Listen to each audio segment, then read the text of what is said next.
Game over. Fuck! What the fuck? Fuck! Who the fuck? Fuck this fucking... How are you so fucking... Fuck! Game over, man. Game over.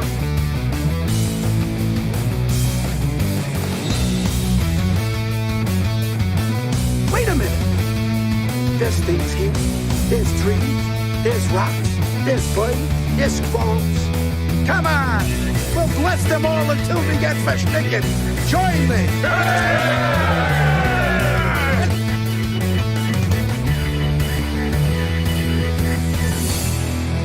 Well, Sparkle Farts, all things being equal, you are technically correct.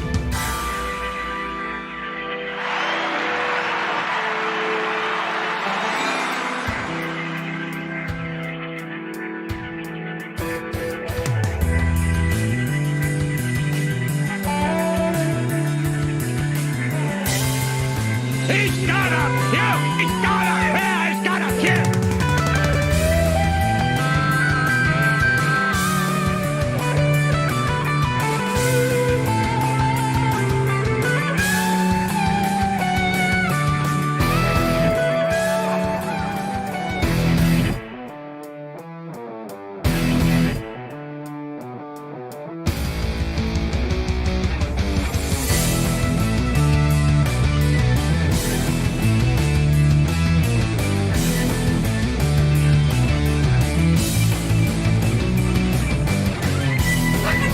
You're not a fucking legion. Try to relax your anus. Brennan, you've got a beautiful cock. You've got a beautiful cock, baby.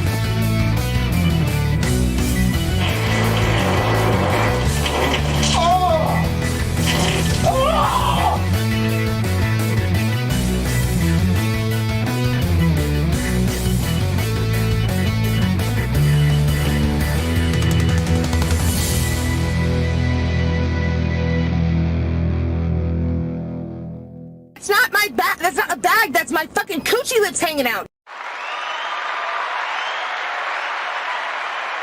Welcome. We're here to do a show. Hey, easy, Johnny. Easy on the pipes, man. We got to back the volume down just a little bit. There we go. We fixed our volume issue that we had the other day. And I was right. I hate to pat myself on the back, but I was right on the volume thing. It was a Zoom problem. It was all Aaron's fault. Bye, Cat. Hello, Johnny. Hope today is a good day. Any day above ground is better than most, I would say, Bry Cat. But thank you. Thank you for joining us on the Rumble.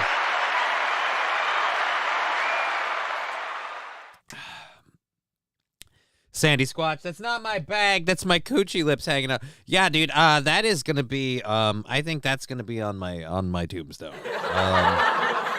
I want it to. I'm gonna put this in my will. Wherever my ashes or whatever memento is left for me to be remembered, it needs to have an engraving upon it which says, "That is not my bag. That's my coochie lips hanging out." That needs to be on there. Or we have to do the recycle thing. Partially because that's funny, given that we're dead, but then also cunt. You know what I mean? I gotta be one of those. That's how it's gonna be. But no, today's a good day. I got done with my MRI. Can't wait to see what's in store you have for us, says Russifer.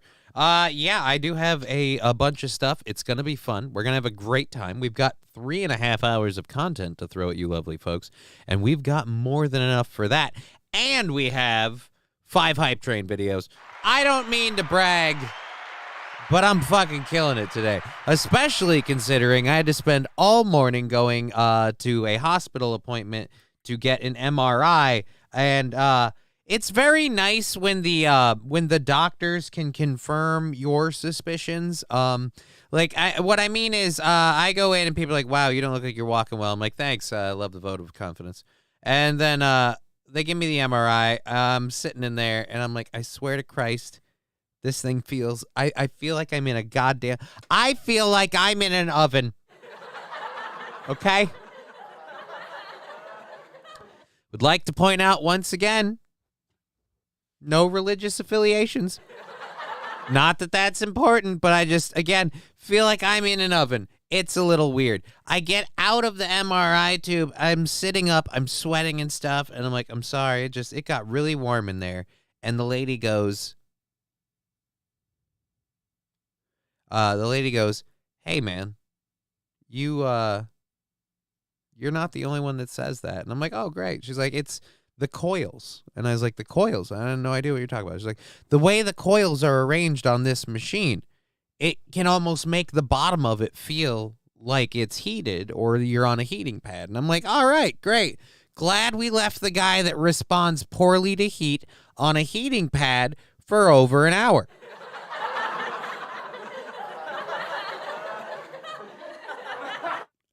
Let's see. We have, I'm guessing, it doesn't say first time in the chat. It says, hi, bye, neighbor Ty69. Honestly, is it just me, or am I the only person that thoroughly enjoys walking on the beach with a nice margarita high on PCP? Thinking about the idea of a squirrel attempting to impregnate a ripe cantaloupe, then getting hit by a car in broad daylight. I mean, hi, how are you doing today? Hi, bye, neighbor. I take it back. That's awesome. Thank you for joining us. That is an awesome comment. I have questions, undoubtedly, but let's be honest. That comment itself, that was good. That was good stuff. Thank you. Not as bad as having a endoscopy. How can anyone enjoy having something up the poop station? Russifer, I imagine 1 out of 10 really doesn't mind that whole procedure. Hi, bye, neighbor saying thank you. You're welcome. That was great.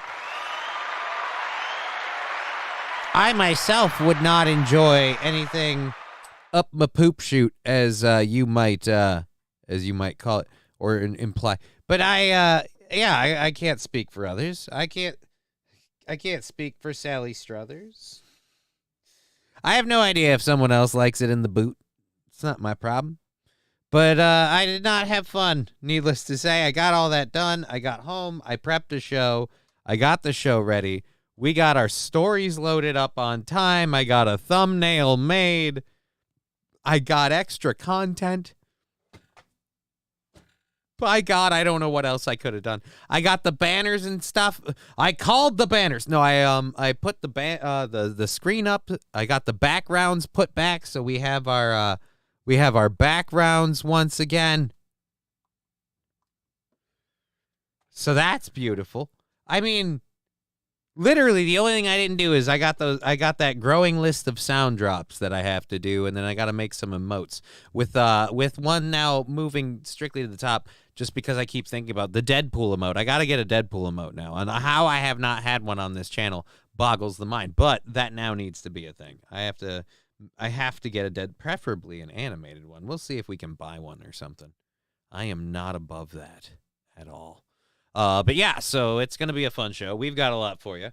Our first thing's already loaded up. So we're like ready to go, like rearing to jump out of the gate. We're just going to delay a little bit longer for everyone to filter in.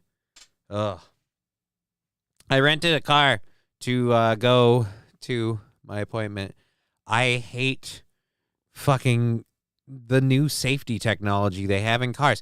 They have a fucking radar thing now that slows you down automatically, and maybe there's a way to adjust its distance, but that thing is set at max distance. So it's like I got like 4 car lengths in front of me and my vehicle's slowing down, and I'm like pushing the gas, and I hate it. Why can't they make it so the gas makes it go, the brake makes it stop? It seemed like a fairly simple request. This whole gas pedal suggestion thing. Weird. Stay away from my poop chute. I haven't wiped in 3 years.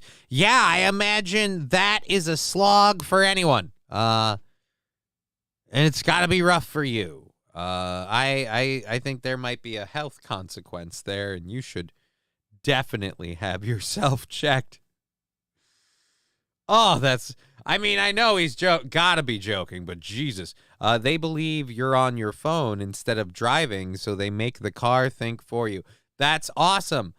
I don't think your car should think for you. If you need your car to think for you, I don't think you should be driving. I mean, I get it. I'm not someone. They make the car plug into the phone now, so you don't need to be on the phone while you're on the phone. You can be driving the car while you're on the phone. It's fucking weird. It's called Biden speed. If that were true, I would be going backwards the whole time.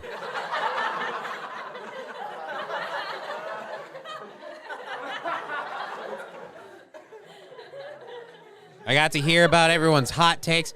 Don't have a good day. Have a great day, Deadpool. Well, thank you, Brycat. I appreciate that. Call that a compliment or what I don't know. Whatever it is, it's great. That's awesome. Thank you for being part of the Rumble chat. Again, sorry the Rumble chat can't have screen time. I gotta find a way. There's gotta be a way to patch it into the chat box thing. I looked at being able to add stuff. There's gotta be a way. We gotta find it out. They don't believe you're on. Oh yeah, we call that. So it's my fucking. I hated that car. Like, so much so that when I got back, the lady was very nice at the rent at Enterprise, the place spoiler alert, I rented from Enterprise. I don't know if that's good or bad.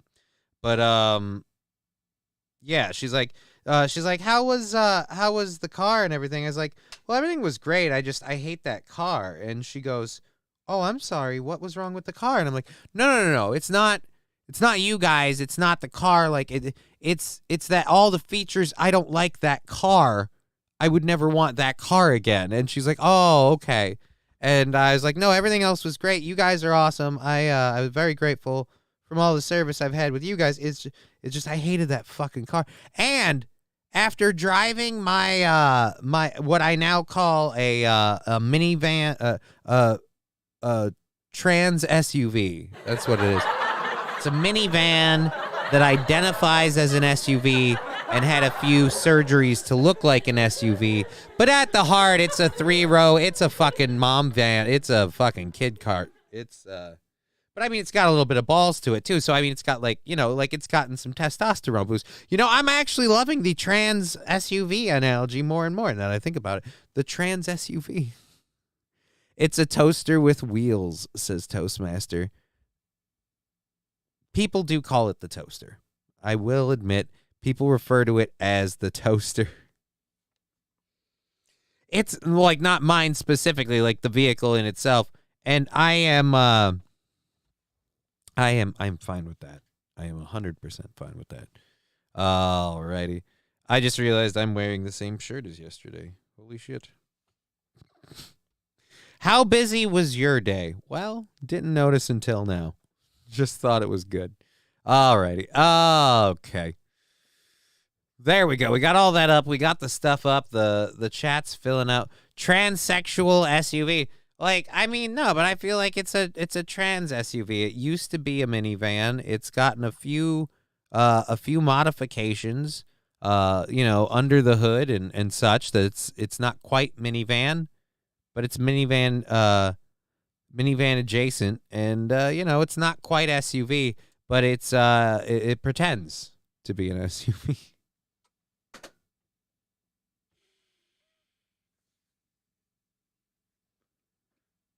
Oh, that one will never get me in trouble. Anyways, so there we go. Revelation about my car had. Hallelujah. We have 1, 2, 3, 4. We got a bunch of fun stuff right in the beginning here. We have Robert De Niro revealing his baby's name. I will say this: just looking at the pictures of new dad Robert De Niro, I'm like, maybe it's a bad idea.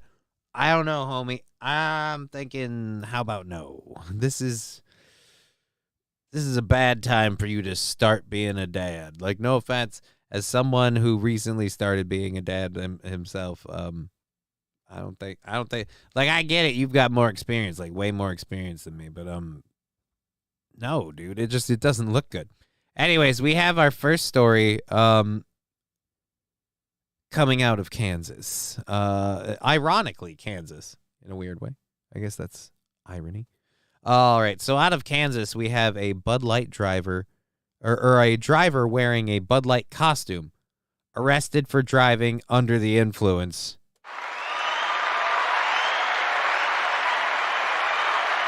And when I say a Bud Light costume, I mean this driver was literally dressed as a can of Bud Light. So, I mean, just that reason alone, you should be arrested, in my opinion. Like, dressed as a can of Bud Light after everything that's happened. I mean, no, we gotta get you. There's almost certainly something on your hard drive. Jokes. These are jokes. Anyways, deputies in Kansas shared a case of life imitating art. Oh, fuck you. Pulling over a suspected intoxicated driver who was dressed in a beer can costume on Cinco de Mayo. Oh, God. So this is on the 5th of May. Wow, it took a while for this story to circulate. The driver was stopped in a neighborhood in northbound lanes of I-35 near Ottawa on May 5th.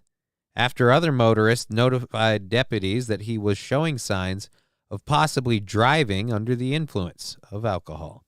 The Franklin County Sheriff's Office said Saturday Ottawa is located about 50 miles southeast of Topeka. Oh, so this is in Kansas. Why do we have Kansas has a city called Ottawa? Can we just come up with different... We're renaming mountains because they're swastika. We didn't even know that was a thing still. But we're addressing that, and yet somehow it's like, nah, we'll just keep that. It's the same. It's Ottawa. Yeah, but it's Ottawa and Kansas. Fucking. For the longest time, I was like, why do we care about a toxic spill if it's, not happening in the U.S.? And they're like, no, that place is in, like, Ohio. And I'm like, wait a minute, what? That's not how that should work. Alrighty, so, all right, driver stopped. After pulling the driver over, the sheriff's office said the deputies were shocked to see that the driver was wearing a costume of a Bud Light can. Oh, dude. Oh, do we have a video? We don't. I want to see a fucking dash cam video of this. This has got to be one of the best ways to ever get pulled over for a DUI. I have to applaud you, sir.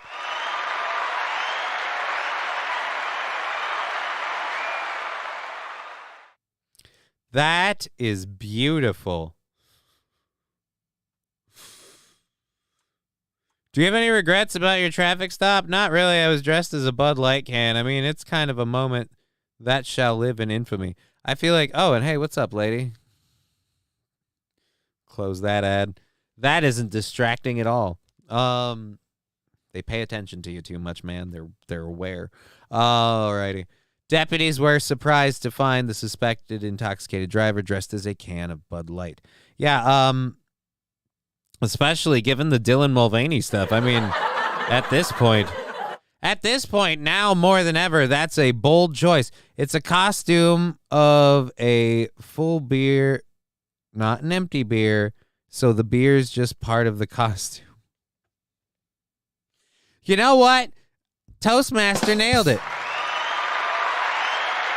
Officer, I'm not intoxicated. I'm holding in all of the liquor that is quintessentially the heart of this costume. And in a little while, I am going to find a restroom and shotgun it out. And technically, John is drinking at that point.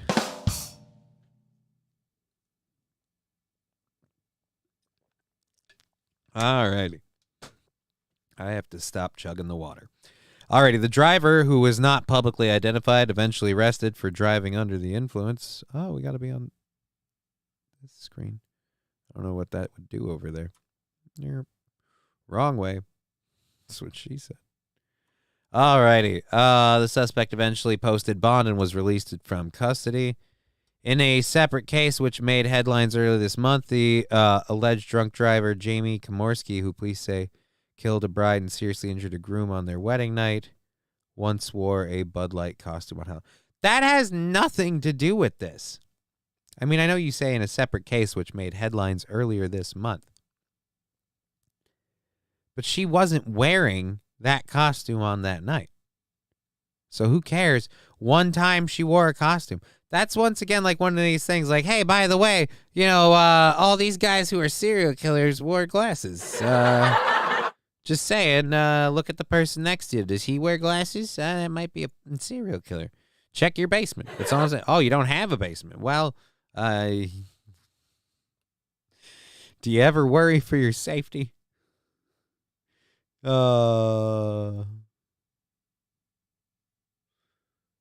This story will be fun. I had that screen up so you'll know what it is anyway.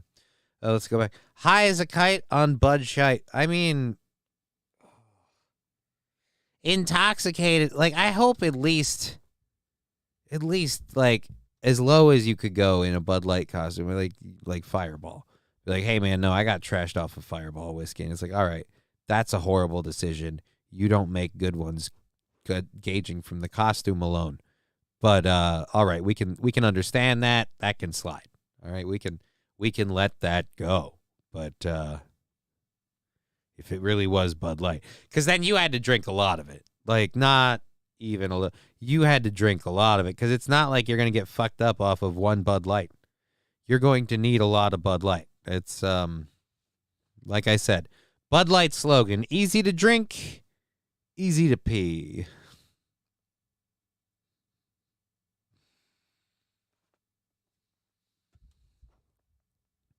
That is just a thing. I'm gonna have to make a little banner and stuff. I'm just gonna have a button for that.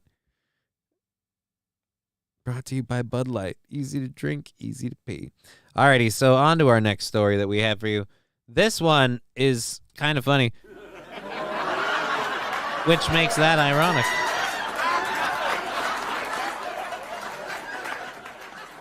Thank you for the the 2,500 channel points, Wilmer, and then thank you, Fanatical Bucksman, for 250. Our next story here is how wine and candy helped an Australian woman survive 5 days in the bushland. I mean, literally, lady, if you just wanted to get drunk and eat Snickers, you could have, bonbons or whatever, you could have stayed home. That's like that's a thing. Thanks, dude. You're welcome.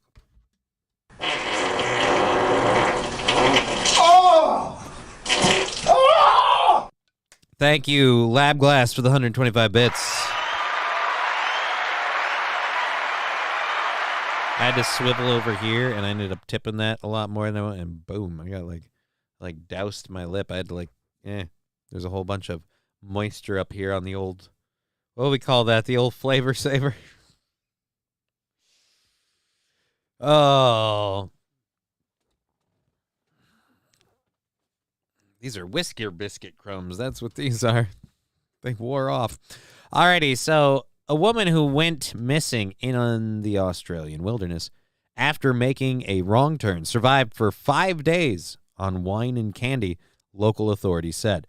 The 48-year-old woman, who police identified in a press release as only Lillian, was rescued by helicopter on May 5th in the Mita bushland, a stretch of dense eucalyptus forest in southeastern state of Victoria. Lillian was driving towards Dartmouth Dam for a day trip from the nearby town of Bright when she hit a dead-end road and realized she had made a wrong turn. As she tried to turn her car around, the vehicle became stuck in the mud. She's driving the new Tesla truck. Without cell service, she was unable to call for help. Health issues made it difficult for her to try to walk. Oh. But ultimately may have helped her survive, as she was able to use the car heater overnight to stay warm in temperatures that got as low as 35 degrees. Oh, wow, we've got a video thing of it. All right, we'll get to that in a second. Planning for only a 2-hour drive, Lillian only had a few snacks, some candy, and a bottle of wine, which she had intended as a gift for her mother. Lillian doesn't drink, police said, but she eventually consumed the bottle, her only liquid. Then she refilled it with the liquid that came out of her. Now you got another liquid.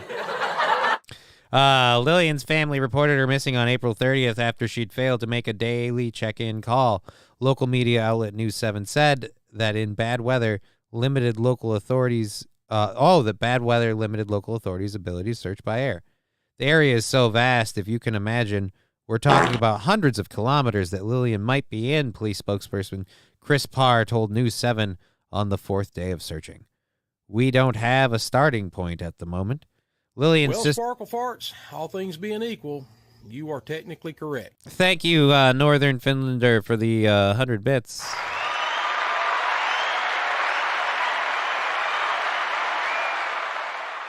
Labglass saying it's supposed to be sex and candy. Unfortunately, my phone battery is almost dead. I will be back to listen later when I'm home from work. Well, we'll check you later, Sandy. Glad you could hang out with us. Thank you for being part of the show. Whether you're watching on YouTube, Twitch, or Rumble, we've got several stories to get into. We got this video to get into, too. So Lillian's sister-in-law, Lisa, told News 7 that Lillian was unfamiliar with the area but excited to see it on her trip. Police and Lillian hailed from Clementham, a suburb of the city of Melbourne, about 160 miles to the southwest. After 5 days, police eventually spotted her by helicopter, standing on a dirt road and waving her arms about 37 miles away from the nearest town. Alrighty, let's check out the video of this daring rescue. And they posted it to Twitter. Your new news source for all things reliable now is apparently Twitter. I don't know why, but yeah, Twitter. And there she is. There's our missing lady. Let's there is no audio.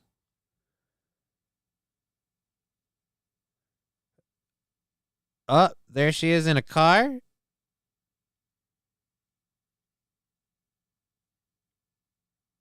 Nope.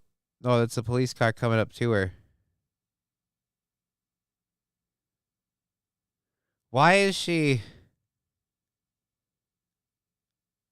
What are you... Are you having trouble walking?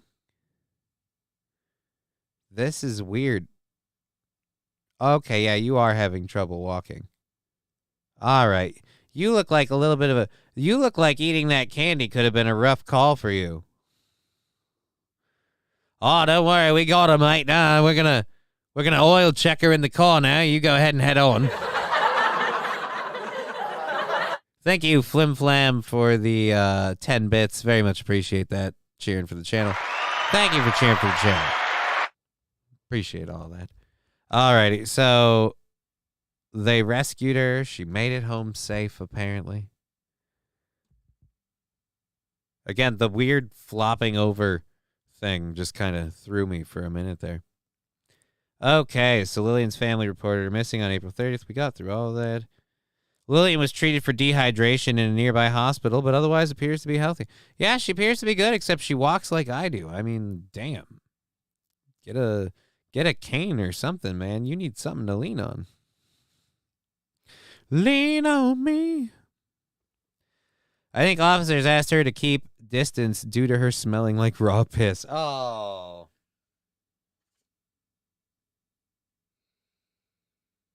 Oh, that's no good. That's no good.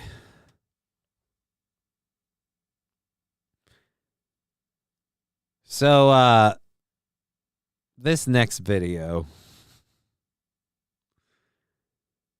We've been talking, I think, on the other show, as ding-dong ditching. We were talking about, I think that's a thing. When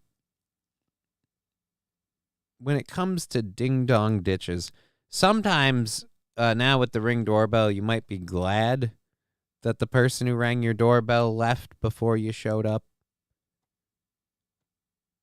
In this particular case, it's because it's a bear.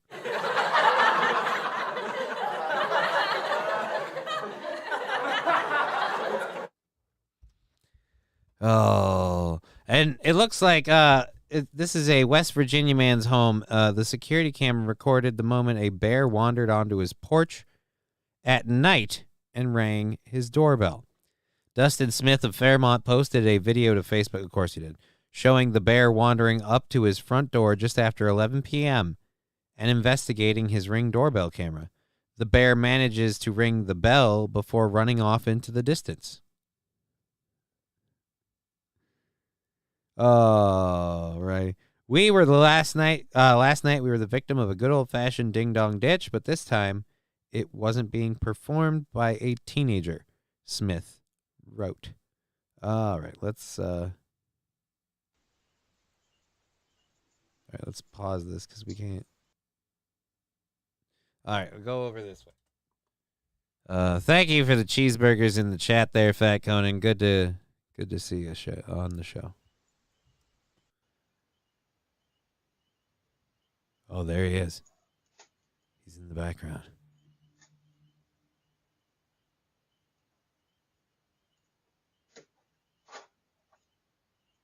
Honestly, if a bear wandering through your house or your porch in the middle of the night is a thing, like, I feel like that is not the right neighborhood to live in. Oh, that's just a little guy. I mean, I still wouldn't want to fuck with him. Oh, he smells the French fries. Oh, we're all doomed. He smells the French fries.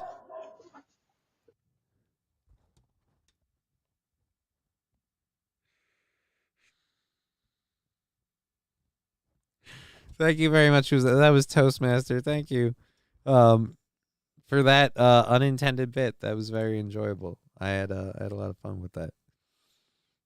And I have some freaking dry, cottonmouthy shit going on.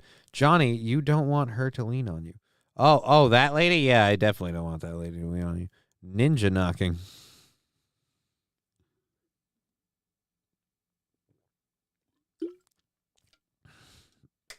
What the hell is the motherfucking bear's name? Yogi, smarter than the average fucker.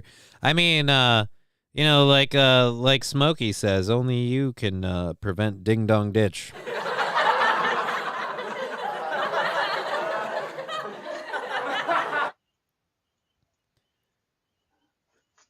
What was it that scared him off? Was it the doorbell or was it the dog barking? Because the bear has no idea about the size of the dog.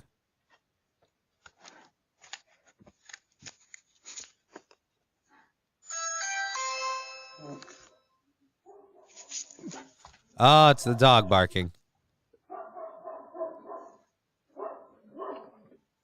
The bear was dared to do that?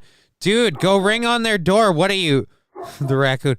He was dared by 2 raccoons and a squirrel. Dude, go ring on the doorbell. Just go up there and push the little button. Don't be a pussy, bro. He did it and he's fucking nuts. Come on. Go do it. Go do it once. Just once.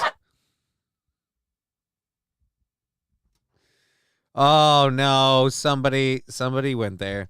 Coincidence? The bear was black? Question mark. I mean, we don't. That is a night shot for the camera. We can't be sure. That could have just been a very brown bear. It might not have been a black bear. And what would that have to do with anything? Are you saying that black bears have a higher percentage than other bears to ring doorbells? I have no idea where we're going with that. Thank you, Flim Flam, for the SpongeBob's emotes. Those are enjoyable. Alrighty, Granny would be in jail if Ring existed 20 years ago. Yeah, from the sounds of things, if Ring existed 20 years ago, that would be a very punishable offense. That is a lot to absorb. Just from an audio level. I don't want to think about that again. I had a nice lunch. I'd like to keep it. Why does race have to come into this? Asks Trucker 18-wheeler. Exactly. It's simple. Black bears are a lot smaller and they are pussies, says Angry. I heard oh no, we're not doing that bit, dude. We're not doing things we've heard about black. We're not doing that one.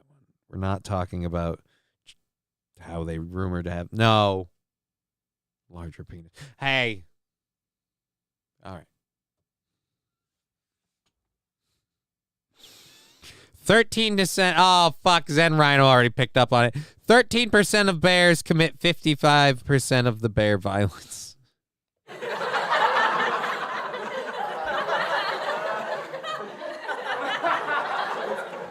And wouldn't you know it, all of those bears happen to be hairy. Yeah, we bailed out of there. I'm sorry. I'm not committing to that bit completely. It's not what we do here. All right, so that's it. The bear rang and ran.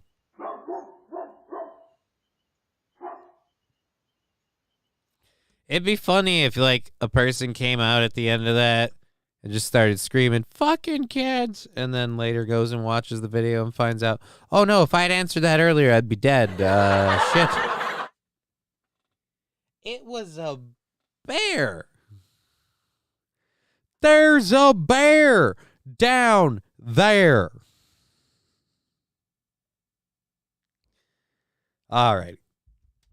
So, moving right along, we have, again, a whole show for the next 3 hours for you lovely folks with a lot of stuff to cover, including 5 hype train videos if we can get a hype train to happen, because good God, we're hoping so. We're hoping so. But anyways, there we are with that story from, West Virginia. Yeah, the Kansas thing was the can. All right. Kansas. All right, so this next one is really weird. Attorneys for Robert De Niro say the actor has come under financial strain amid the coronavirus pandemic. What do you financial strain? He just had another kid.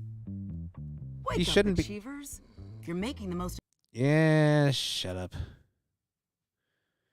Robert De Niro is sharing the first details about his new baby after recently revealing he had welcomed his 7th child at the age of 79. Yeah, 79 is not the time to be a dad.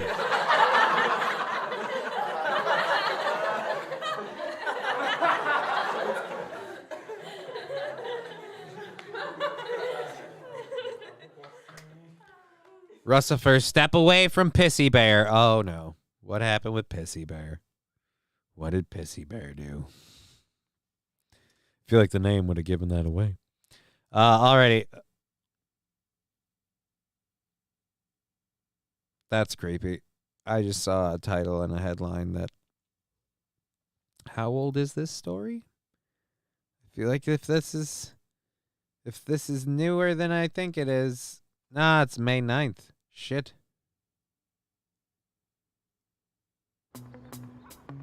Oh. My name? We'll get into that story in a minute. Okay. Robert De Niro revealing the name of the baby girl. Again, 79, having a kid. I just, You're on your feet all day. I feel like you shouldn't be 79 and having, oh, God. Robert De Niro and his partner, Tiffany Chen, oh, no, welcomed Gina Virginia Chen De Niro in early April, and now she's making her national TV debut. Oh, no, on CBS Mornings. No, we didn't. It comes from Robert De Niro, who recently revealed that he's a dad again. So we were with him on Saturday. I was interviewing him and Sebastian Maniscalco about their upcoming movie. It's called About My Father. Wow. It's inspired by Salvo Maniscalco, who is Sebastian's dad, who also joined us in the conversation. So the movie has a scene about kids being embarrassed by their parents. And I asked Robert De Niro if this was something he could relate to. I was wondering, Bob, if any of your kids ever told you, no, Dad, you're embarrassing me. Oh, yeah, all the time. Are they aware that you're Robert De Niro? They don't care. Oh, yeah. No, that's sure. So oh, there's a good clip. Oh, yeah, that's sure. Our interview is that De Niro, who's 79, has a newborn. So I said, we were with him on Saturday. That news was released on Monday. So I called him yesterday. I said, don't you think, Mr. De Niro, you could have just mentioned that in passing, that you have this baby? He goes, well, he said, I actually thought about it, but we were discussing the movie, and I didn't want to take anything away from the movie. I just didn't want to do that. And it didn't come up. I said, but why would I ask if you have a baby? But he was doing interviews, and the reporter said to him, you know, you have 6 children. And he said, no, I have 7. Because he said in that moment, he didn't want to deny this baby. Wow. I don't think I know he's not a shady guy. He wasn't trying to dodge it. He's just living his life. He's very private. But when it was phrased that way, and I said, well, how should I phrase it? All right, whatever. I'm pissed that he didn't give me that moment. Whammy. Yeah, again, 79 and a dad. That is a lot. Do you think the reason Robert De Niro chose to have another child is because he wants to empty his cocksack before he croaks? I mean, you know you can blow the loads and just do that, right? Like, there is no rule against straight nutting. Funny bear video, 30 seconds, says Flim Flam. We'll give it a go. Let's pull this up. What is this? Funny bear commercial. This is a video from 13 years ago. Hilarious bear commercial from Navy Man 82 with 811 subscribers. Let's go ahead and look at this Navy Man 82 bear commercial video. Take it away, Johnny. Is there no sound? Oh, shit, there's... At the river mouth, the bears catch only the tastiest, most tender salmon. I think I've seen this before. Which is exactly what we at John West want.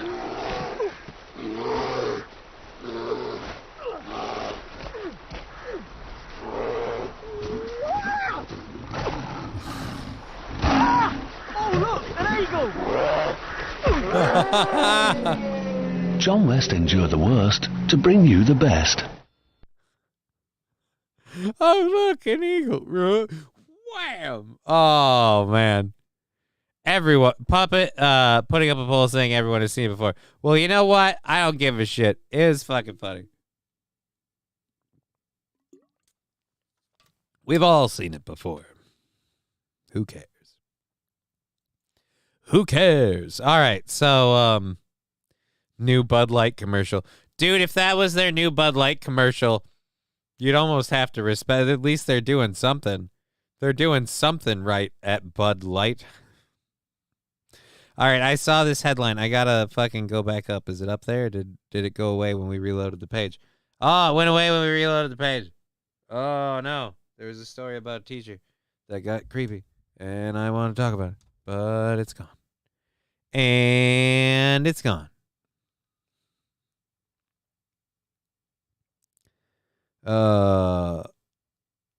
Wait a minute. Getting Tai Chi lessons from Tiffany Chen on the left. Wait a minute. Is that...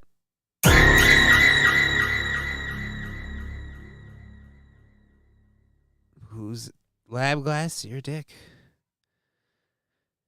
The bear trans. Oh, the bear's trans now. He got a dickectomy with that foot. Oh, we got to clear all these out so that way we don't have to worry about this. So your local enterprise rent a car. Yeah, we uh-huh. Very nerves. Interesting. Goodbye. Can we get rid of these, please? Yes, I used my card today. It was a big day for me. Thank you very much. All right, we got that cleared off. So if we get any of the other things in there, we'll have that. All right, we got all the chats up. Thank you for being part of the show. We've got another 2 hours and 50 minutes. I don't know. 2 hours and 50 minutes sounds about right. He mentioned Chen, a martial arts instructor he really originally met on the set of The Intern, and how she and his friend just love each other and they want to do this together. I think it's a beautiful thing. It's wonderful. What? So wait a minute. Hold on.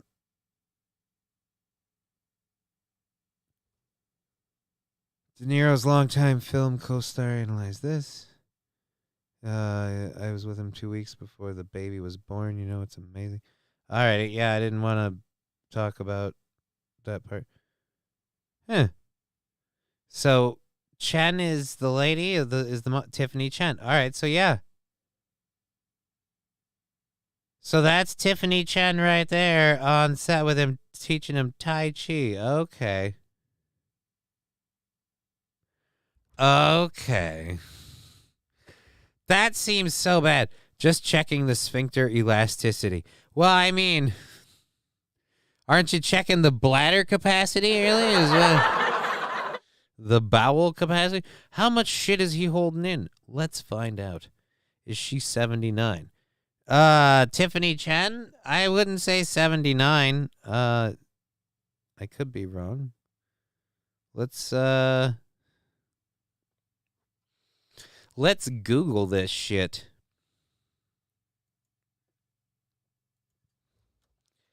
Tiffany. Holy shit. She's a film producer.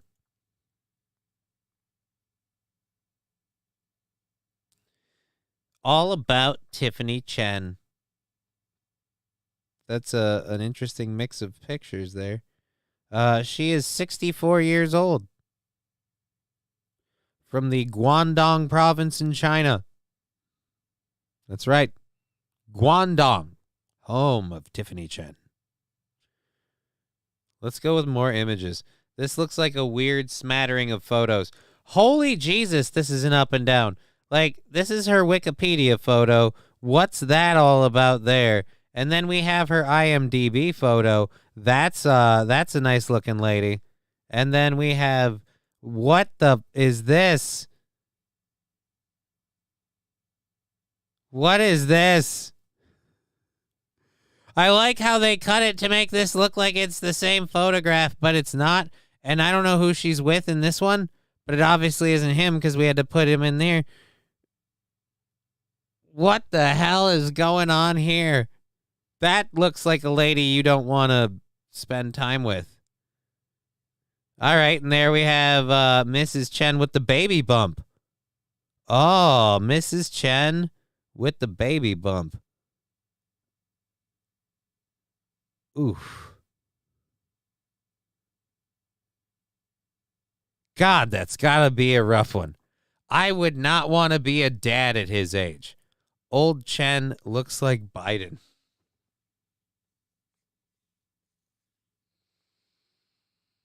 I'm gonna see if I'm gonna say Russifer. If you're seeing, I don't know. I don't know where you're getting Biden. Old Chen looking like Biden. Let's see here.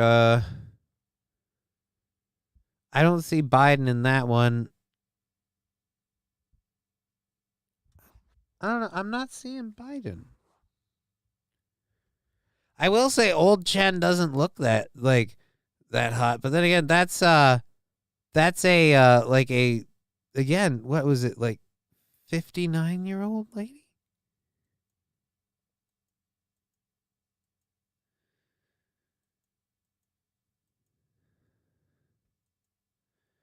Go back one more. There we go. 60. She had a kid at 64. 64. Oh, fuck. Lab glass. Well, that kid will have fun graduating without parents.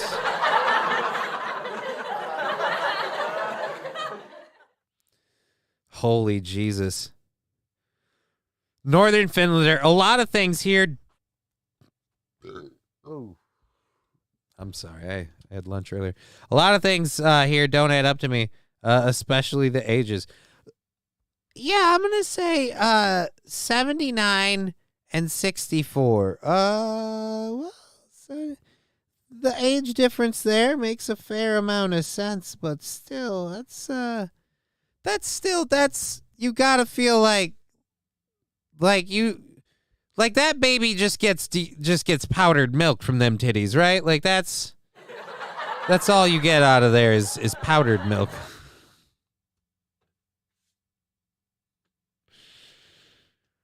Oh, just nursing on them old bags has got to be rough, man. Love is timeless. Love is timeless, but there should be an expiration date on the dick and the vagina's ability to produce new people. That's all I'm saying. Look, I'm saying Grandpa can shtup Grandma all he wants, but the idea that Grandpa can shtup Grandma and now you can have a brother, whoa.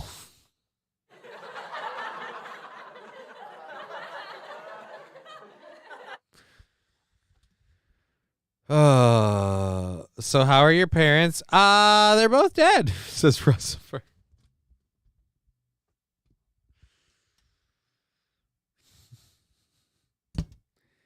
Hey, so thanks for taking me shopping with you, Jamie. I guess we're going. You're getting ready for a baby shower, or no? It's for my uncle's birthday. He's 1.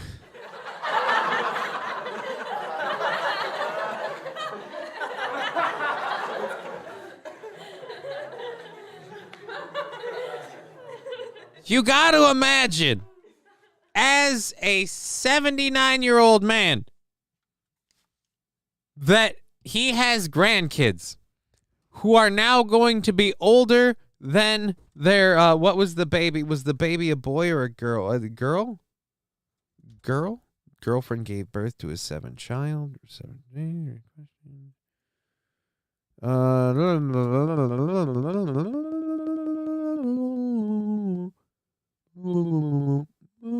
All right, it's a girl. All right, so yeah, your aunt. I turned 40 in September. I have a new baby due 2 months later. I'm going to be an old-ass dad.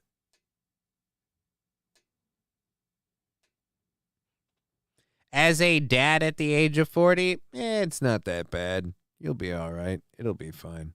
What, like I said, what I wouldn't want to be is a new dad at the age of 80. That is a touch beyond. Ooh.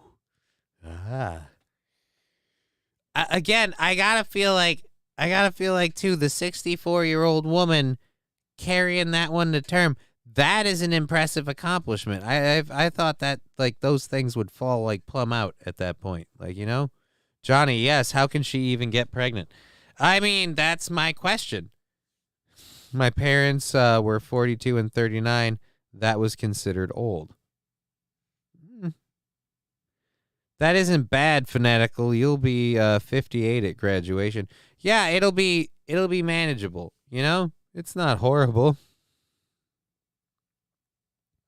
Like we've been saying, for this kid though, like at graduation, Dad's probably not going to be there.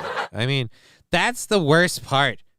Like, really, you're gonna have this kid? You realize that the odds are good that your kids are gonna have to take care of your kid. Like,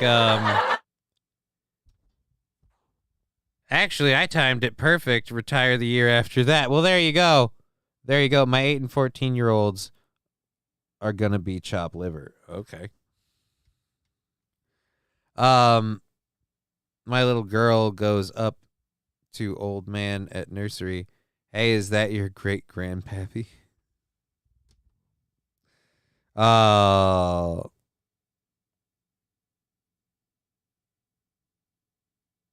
I feel like, again, it's going to be weird when, like, you're going to start going through, like, puberty and wanting to date chicks and stuff, and you're going to get dating advice from someone who literally, like, shouldn't be talking about sex. Look, a lot of things are different in my day. You could just drug them back then. Whoa, Dad. Whoa, Jesus. Oh, fuck. So Robert De Niro is a dad at damn near 80. And again, probably like, I'm guessing Mom is going to hang in there for a bit. I mean, Mom's 64. She seems to be pretty fit. She had a girl at 64. I feel like, Mom might have the ability to hang in there for a while. But I feel like, you know, the sun's setting on Dad. And that's sad. The sun's setting on Dad, and that's sad. These things rhyme. Taste Fairy saying, hello, Johnny. Hey, Taste Fairy. Good to see you. Sorry if I missed that earlier. Nope, never mind. Just got in there now. Glad I can keep up on the chat. He might not live to see the kid walk, says putting up a poll. I mean, Yeah, De Niro's kids are old enough to have kids. That's what I said. What if you're literally, like, what if you're one of De Niro's grandkids, you know, and you're in your teens, right? You're about to become an adult, and now you have a new aunt who is an infant.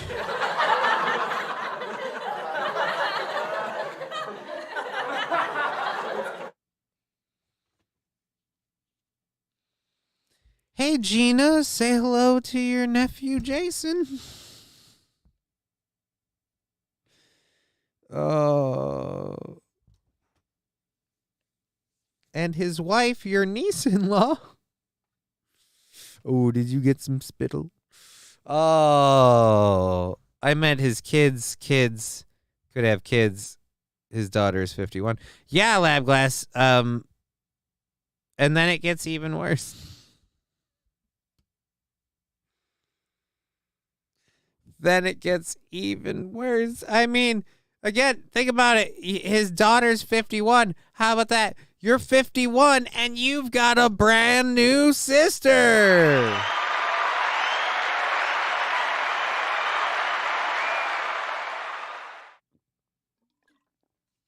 Alrighty. Fanatical Bucks fan with a YouTube link. Let's see what this is. This is the channel of Mike E. Winfield. My wife's older. I got 5 years ago. My wife's older, and now I have a stepson. It's cool being caring to a kid that's close to your age. Oh, okay. This is a comedy bit. I don't want to necessarily do his thing there. All right. Comedian hair looks like a microphone. Yeah, it looks interesting. I'm sure it's very funny. I don't. I feel weird about playing another comedian's like stand-up set if I don't know that comedian and I don't know how they'll feel about it. So how's your family? Oh, they're all dead.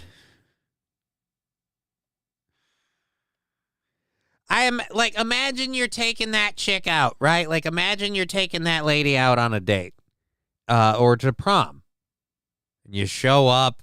And you got the nervousness going on because this lady is, she's her dad is played mafiosos and stuff. You're like a little nervous. And then you realize, oh, yeah, he's like fucking geriatric. He's like 90 something at this point. I think I can take him. Oh. Let me just tell you, if you break my daughter's heart, I'm gonna break your nose, sonny. You can't be, no.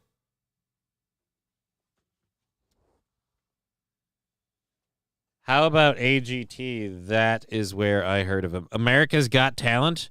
That's where you heard of Robert De Niro? Oh, or you mean that comedian. The joke is that his wife is older. Yeah, his wife is older, and he has a stepson who's a grown man, so he calls him Stepman. Yeah, it like I said, it's funny and all, and it's not that it's not relevant or not funny. I have a weird thing about playing a comedian's comedy bit without knowing the comedian at all. Like if I know the comedian, I'll be like, oh well, I don't know. It seems odd to do it to him. Hey, Sarah, you're so intoxicating tonight. You look so beautiful in my secret cellar. What the f is that about? Saint RN, how did we get to that? Thank you, Wilmer Autotech, for the 250 bits.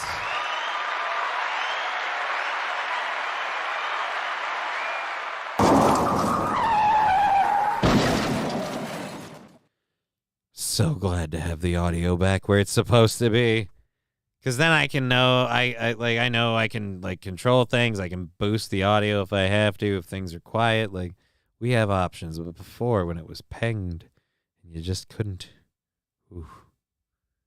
It puts the lotion on the skin. Alrighty, so our Robert De Niro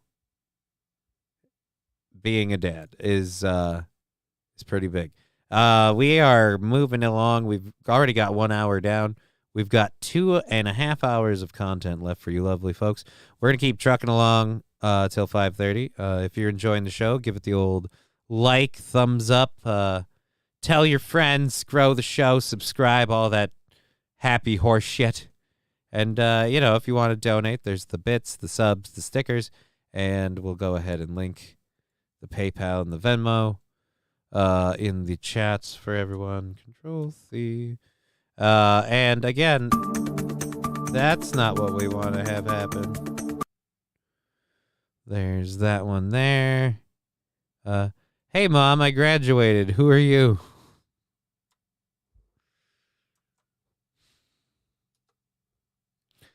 Oh.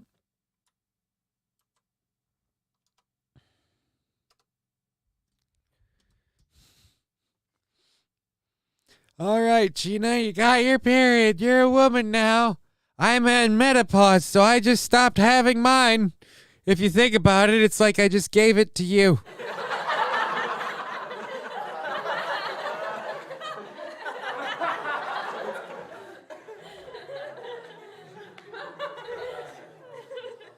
Just remember, every time you bleed, you do it for you and for mommy now, kiddo.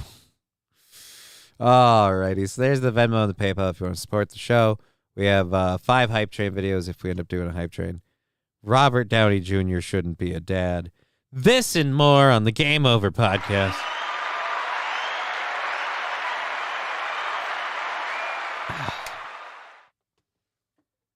Water bottle already gone.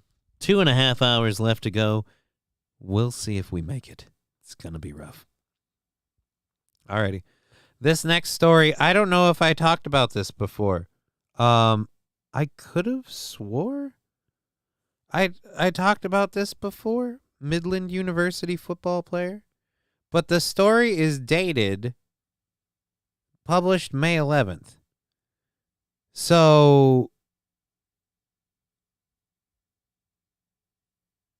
and this happened on Friday. Did I talk about it on Monday? Or did it happen twice? Like, that's the weirdest thing about this. So, high school athlete in Nebraska dies after collapsing at track practice. I could have swore that I talked about him on Monday at some point. Hunter Palmer, 18, senior at Westner Pillager High School. Windsor Pillager. Wisner? Yeah. It signed with Midland University to play football. I'm not sure. Multi-talented student. I don't know if I talked about this one before or not. You and Aaron talked about it. All right, so yeah, Lab Glass is saying we talked about it. Then we good. Okay, good. Because I was starting to be like, dude, I'm sorry. Didn't I just talk about this recently with someone else and now it's happening again? Thank God it's the same person. Oh, no, it's the same guy. He's just still dead. Whew. Oh, there we go. Just wipe it off and throw it down. Thank fucking Jesus. Alrighty. So that covers that. Because again, I'm sorry, but there's just some hinky shit going on with some stuff, and apparently we're not allowed to talk about it. And now I'm freaking out at how much has happened. Groundhog Day 2.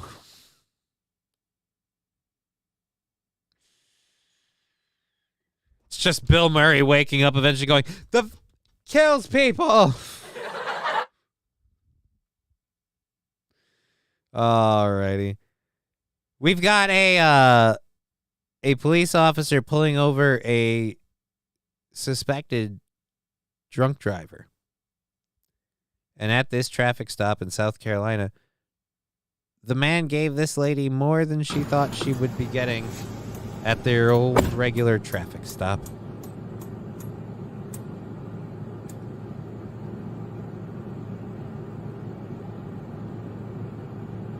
You know, I'm fine. Did you have fun? Yeah, I called. I hear. I hear it. Can you dance? No, I don't know. I've never seen it before. Kind of like you, and I'll two-step with you up there. Do what? I said, shine your light, and I'll two-step with you up there. Right here? Right there. Right there. You had to come here. Wait a minute. Go ahead. Are those clogs or are those tap dancing shoes? Do what? I'm gonna show you how it's done. Okay, I'm watching. All right, now I'm gonna show you how it's done. Right, get here. Okay. All right, I can take. You're a young lady. He's an old dude. He's gonna touch you. All right.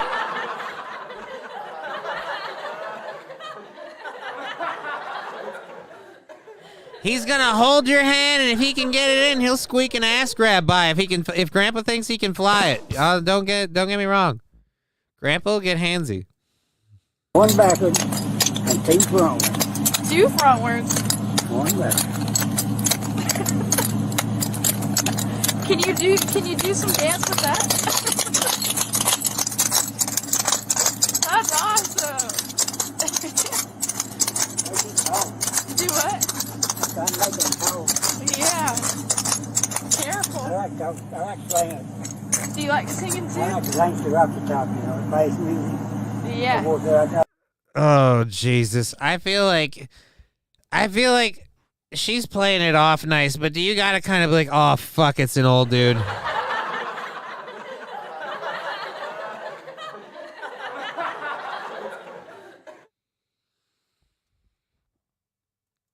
I'll make sure you're over. All right, so what happens now? Oh, now we're seeing it from the car.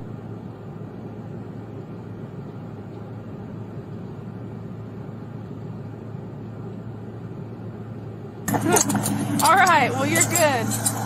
Oh, wait, so because he danced with you and talked your ear off, Grandpa gets to go home? He's got spurs on? Hey, Mrs. Blue, you want to see my pill?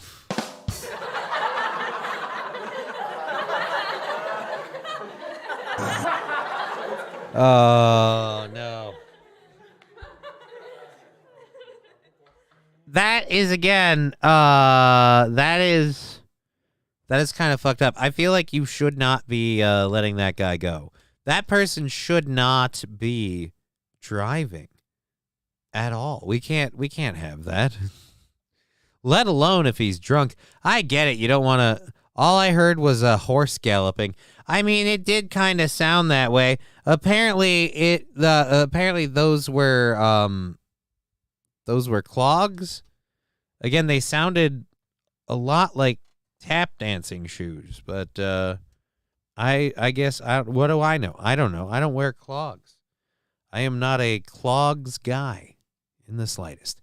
Alrighty, we're gonna keep going. We gotta get in 2.5 hours of content and 5 hype train videos if we get one of those going. Hi ho, Silver Viagra away. All right, it's 2 steps to the left and 1 step to the right, and now if you'll bend over, I'll stick it where it's tight. Asshole or vagina, I don't care at my age, any hole in a storm. At least Grampy is happy, Johnny. He'll be driving home with his stick shift in neutral.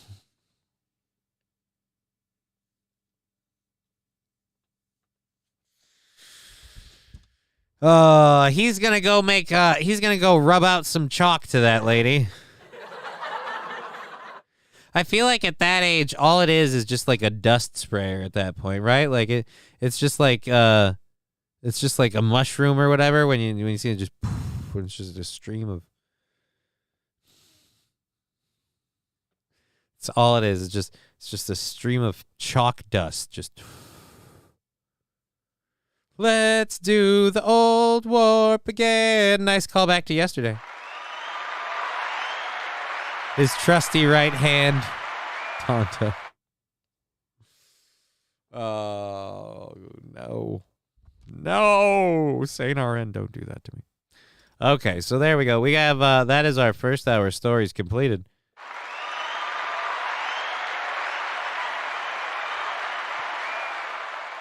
Bringing it back in track, back in time.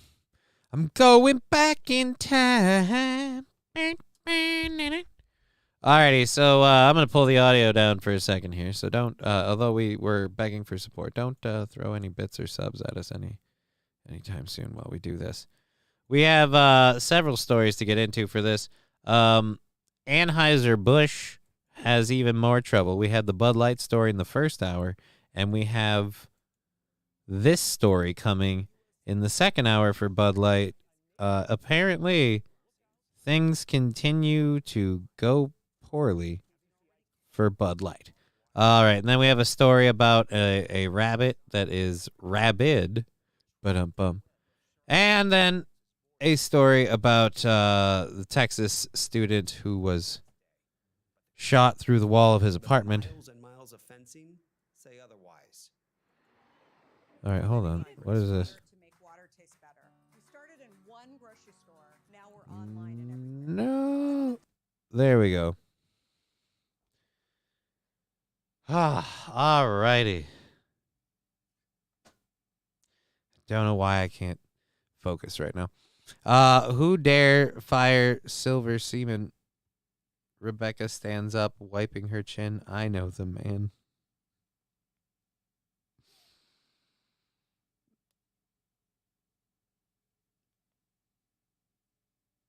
Now what I'm about to tap dance on your ass. You keep this up. No. You're going to tap dance on my ass? All right. Go. Fine. Go for it. Anyways. Damn, I have some fucking dry lips today. Reddit user's neighbor frequently lets his guests park in her driveway, so she did this to stop the issue. A California etiquette expert says Redditor handled the situation perfectly by taking certain actions. I hope those actions involve shitting on their car.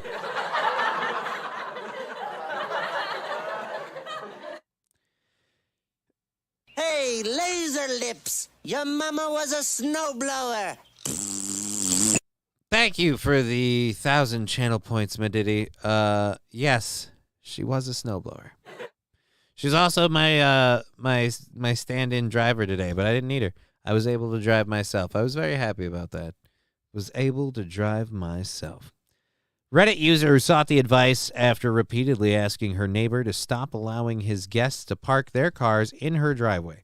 Reddit user Aida Throwaway 29290. Is that your area code? Ugh. Posted a message on the Am I the Asshole subreddit on May 7th asking others if she was in the wrong for not allowing her neighbor to park his guest's car there as well as his own vehicle. The 34-year-old female Reddit user said she lived in the neighborhood for 4 years and has had a good relationship with her neighbors. However, her next-door neighbor, a 45-year-old male, moved in about a year ago and has experienced a lack of parking spots when hosting large gatherings. Her neighbor's home has a small driveway big enough for only one car, according to the Reddit user. He also does not have much street parking available, and some of his guests choose to park in the Reddit user's driveway when visiting, she noted. Although the man's guests have never asked her for permission to do this, she has let the issue slide, not wanting to start a conflict, she said. Lately, it's been happening a lot, the Redditor said, and sometimes people are parking in her driveway and blocking her car just when she needs to leave her home. The Reddit user addressed the situation with her neighbor requesting that he ask her permission before allowing guests to park in her driveway, to which he apologized and agreed, she wrote. Yet the situation has not improved, she noted in her post. The Reddit user finally decided to place a no parking sign in her driveway, as well as a note politely asking the neighbor's guests to respect her property, along with a warning about towing unwelcome vehicles. Oh, this is remarkably bland. Why is this a story? Yet the neighbor did not like the sign, telling the Reddit user that she was being unreasonable and should be more accommodating to his guests, the woman wrote. I stood my ground, explaining that I had tried to address this issue politely and that my driveway is my private property, she continued. Alrighty, so the Redditor posted the question online. Most Redditors commented that the poster was not in the wrong here. Yeah, I'd like to see someone saying it is. He isn't entitled to your property. What if you had an emergency and your car was blocked? It's not a car park. Yeah, I feel like nobody is going to take your side on, or take his side on this. I'd like to see someone take his side. I'd like to see somebody like, yeah, but he's a man, you know, like, you're a woman. You should have to.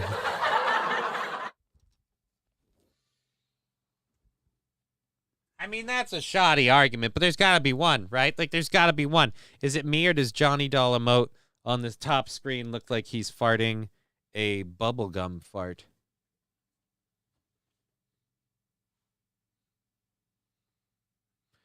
You mean like with where it's sitting on the screen in the thing?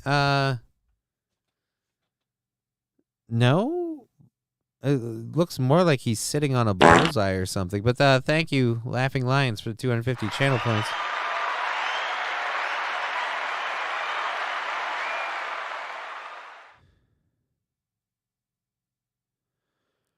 I think he's disregarding her, and that can happen sometimes. Men look at women as emotional and unreasonable. She said, well, I mean, we look at you that way, but there's a reason.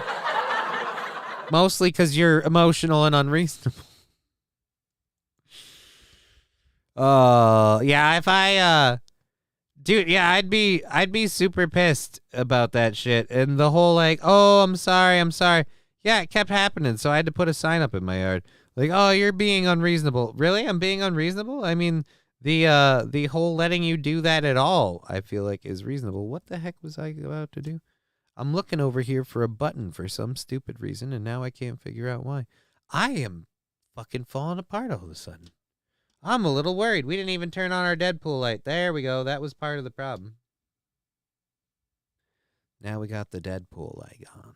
Everything's good. Alrighty, so, there we go. That's good. Oh, we were going to check on Sticker Party. There we go. That's what we were going to do. Holy Jesus, we're going to leave that up. We're 100 bits away from a Sticker Party, which means if we get another 100 bits in stickers, one more sticker pretty much, and then everybody gets to go crazy with the stickers for a little bit, and you all get to have a little fun with the stickers. So, when that happens and the confetti hits the screen, there's a little emote or a little thing over on this side of the screen. And you click it, the little heart thing there. You get to do the stickers to your heart's content for a limited amount of time. Alrighty. So, as we were saying, Anheuser-Busch has been taking a beating since the Dylan Mulvaney thing. And people, myself included, did not see it going quite this bad. But as things have progressed and gone the way they have, it's gotten even worse for Anheuser-Busch, the parent company of Bud Light. As Bud Light sales continue to tank after the destruction of their brand by Dylan Mulvaney's partnership, a major multinational bank just dealt Bud Light another serious blow. But we had a sticker party because of Finlander. So the stickers are free for a limited time on Twitch. Go nuts. Go Meshuggah.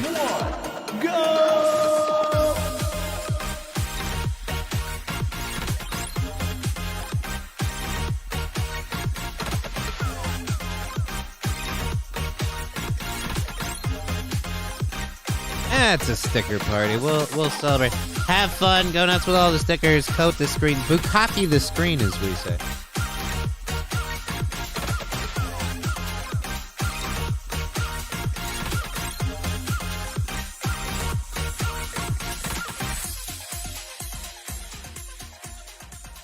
The music's over. The confetti's still falling. Until the confetti stops falling, it's still party on. Because this thing keeps, like, the records. So, like, everyone's squeaking them in.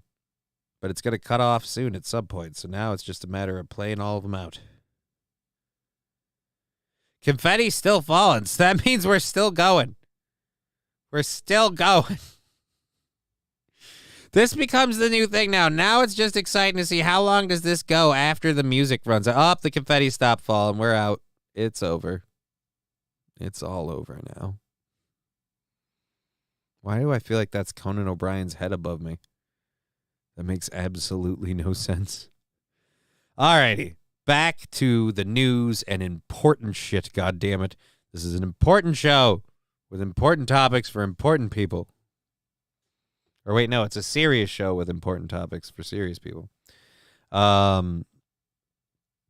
Anyways, so HSBC has downgraded Anheuser-Busch to a hold status as stocks continue their downward tumble.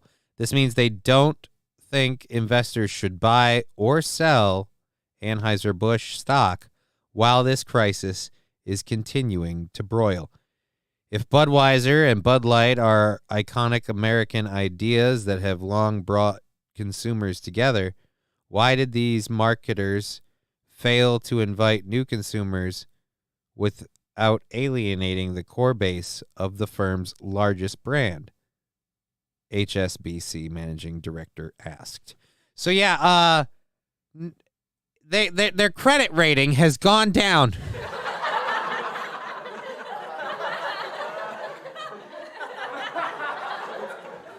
But did he saying I slapped that? Well, there you go.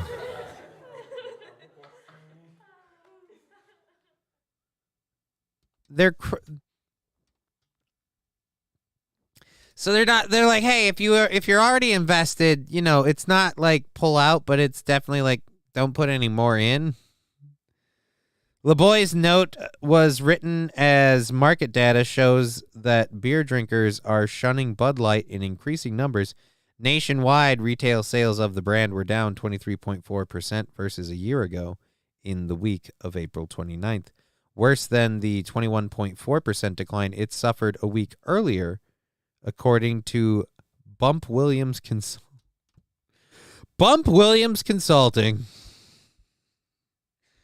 Hi, I'm Forrest Bump.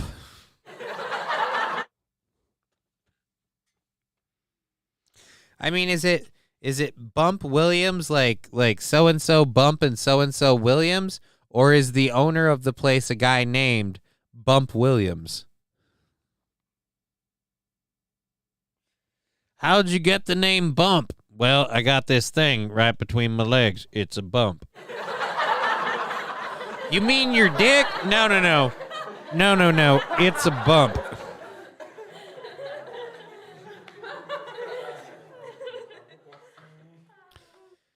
Toastmaster saying people are starting to move away from beer in general. I thought I kind of think so. I don't know. I feel like I don't drink beer. I think beer sucks in general. Like overall, I don't really like beer.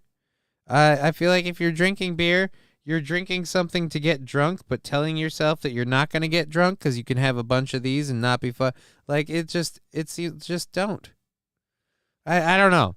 As someone who prides himself on not having to make a lot of trips to the bathroom for a few reasons, I don't think so. Oh. Don't stop the boycott at Budweiser. Maybe the bloody woke corporations will learn something. Oh, says Dr. Jordan B. Peterson. Ah, righty. So Jordan Peterson speaking out on behalf of the protesters of Bud Light. But yes, they've beer makes me.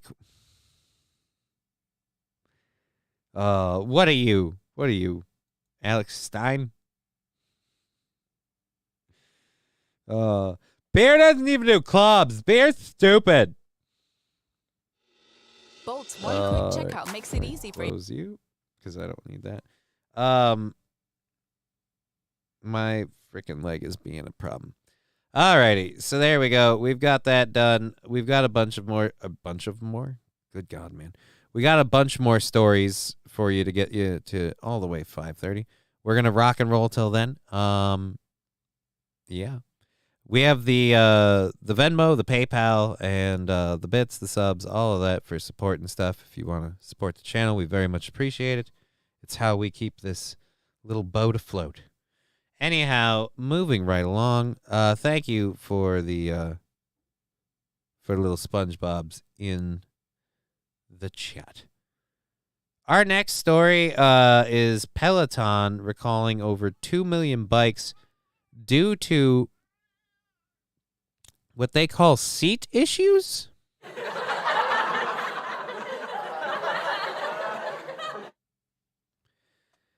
Thank you, Flim Flam, for the 12 bits. Very much appreciate that. That's very, very nice of you. Thank you. So, Peloton recalls over 2 million bikes due to seat issues, saying, quote, immediately stop using. Peloton said that 13 injuries were out of nearly 2.2 million sold. So, that seems like it's not a lot. Peloton is recalling more than 2 million bikes after over a dozen riders reported falling off during use and receiving injuries, including a fractured wrist, bruising, and lacerations.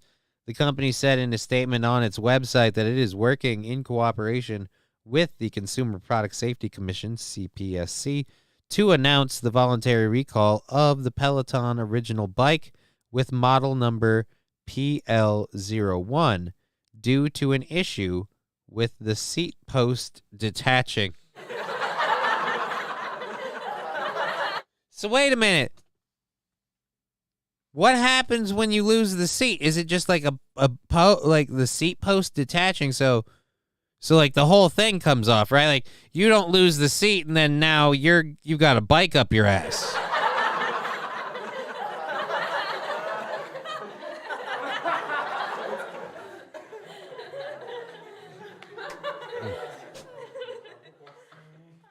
You fall off. Yeah, you fall off, but I mean, like, I'm worried that... Alrighty. Anyhow, the company said in a statement on its website that it is working in cooperation with... Yeah, we read that. The issue is that the seat on the bike can unexpectedly break during use, posing fall and injury hazards to the user. Prior to the recall, the company had received 35 reports of the seat post detaching from the bike during use. Of those reports, 13 included injuries due to falling off. The incidents are out of nearly 2.2 million units that were sold in the U.S. as of April 30th, 2023, Peleton said. The impacted bikes were sold between January 18th and May of 2023 in the U.S. Okay. Earlier this month, the company disclosed in a filing with the Securities and Exchange Commission that there was a potential safety issue with some seat posts with the company's original bike model. The company noted in the filing that it determined that a corrective action plan is warranted for the potential issues with the rest of the seat post during its third quarter. Affected users are told to immediately stop use the recalled exercise bikes and contact the company for a free repair. These riders will get a free seat post that can be self-installed, according to the recall. Peloton Bike Plus members nor Peloton original bike owners in the UK, Germany, and Australia are not impacted.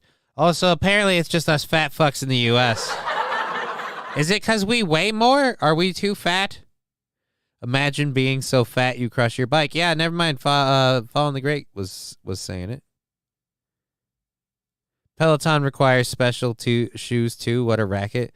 Well, I mean, actually, most actual bikes, like professional bikes, like actual bikes, like you'd have to use different shoes. So, I mean, it's not too, considering how you're supposed to be like all about the pedaling and stuff. I don't know. Imagine not owning a bike. Embarrassing. This is fucking embarrassing. Yeah, I can't own a bike, so I shouldn't really be able to talk.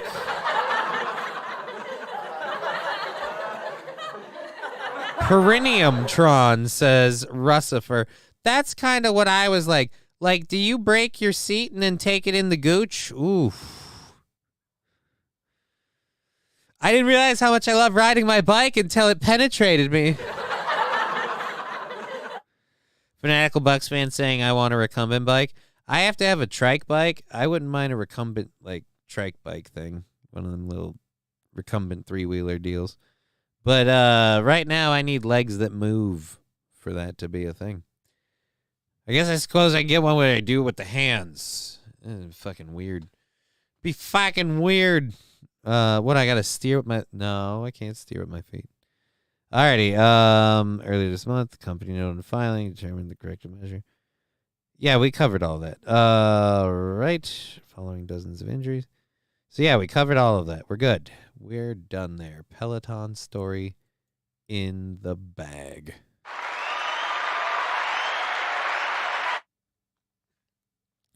Madidi, I like bikes because I like to ride something.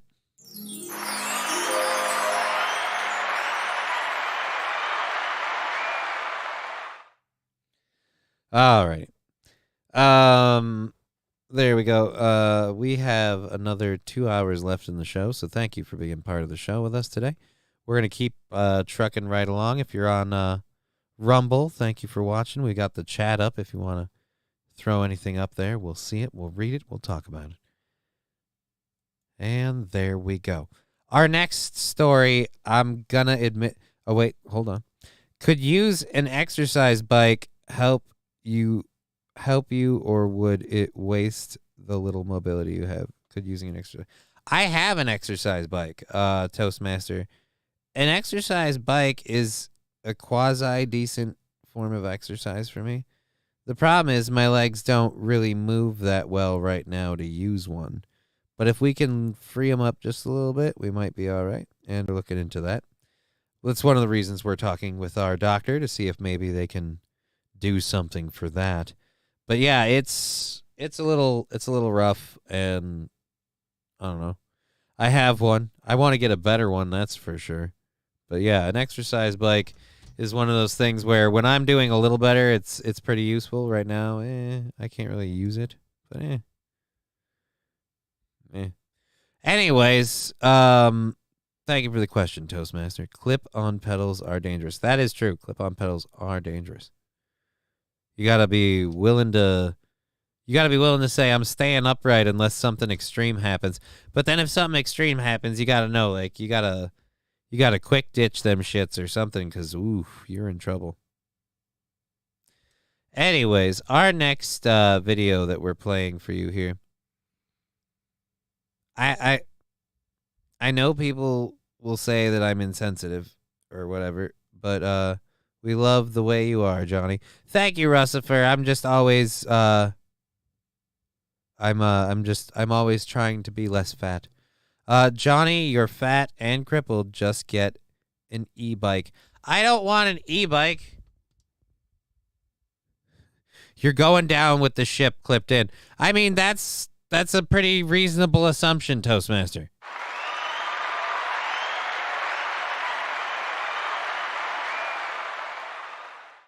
But yeah, I don't want one of them e-bikes. What do I want to burn my house down? I mean, and I don't want to be fat. The crippled part is the main reason I'm fat. Probably not the main one, but it's definitely a large contributing factor. Oh, if I wasn't crippled, there would be more happening to reduce the fatness. That's all I'm saying. Leg day would be a thing. So yeah, a lot of people will tell me I'm insensitive, and that's fine. I don't really care about that. I don't like the migrant situation as it stands in the U.S. We're about to have a huge influx of migrants, and you'd be an NHL player, probably retired in the Hall of Fame by now, says Fanatical Bucks fan. No, MS did not stop me from playing hockey. I gave that up before MS was a thing.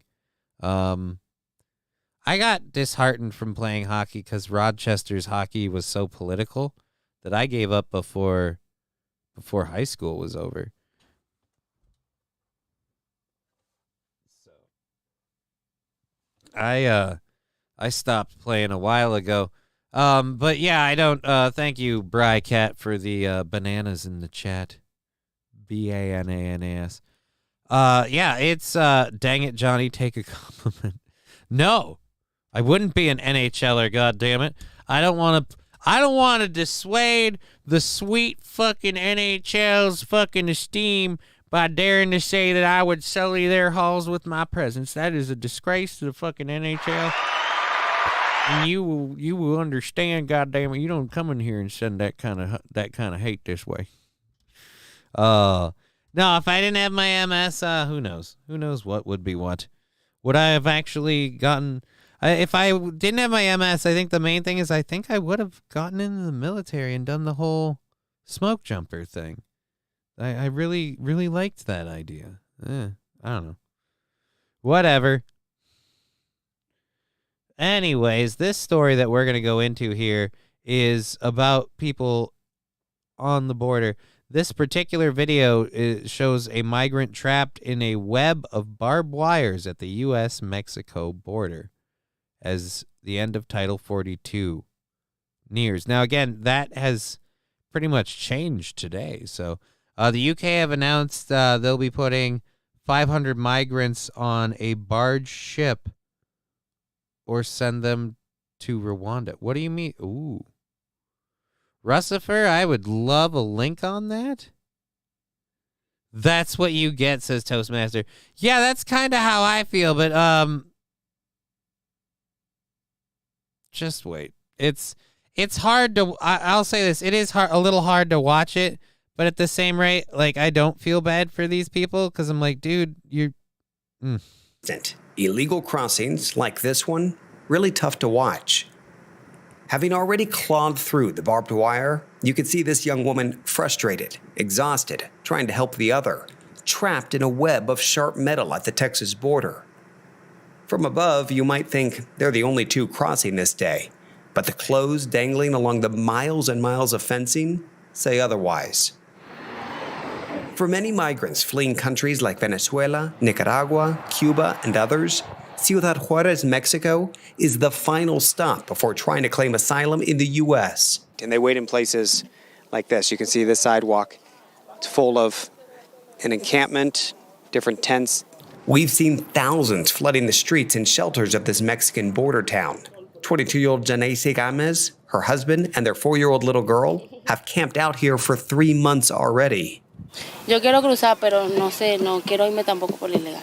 She says they're going to cross, but she doesn't want to do it illegally. She wants to do it the right way. Entonces no sabes cuándo. You don't know when. No sé cuándo irme.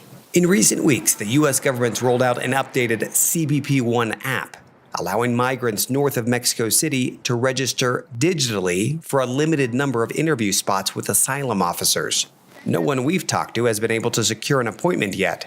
Janaise, not sure she'll ever get one. She lost her phone in a fire a few weeks back, but she and others tell me they've come too far to turn around.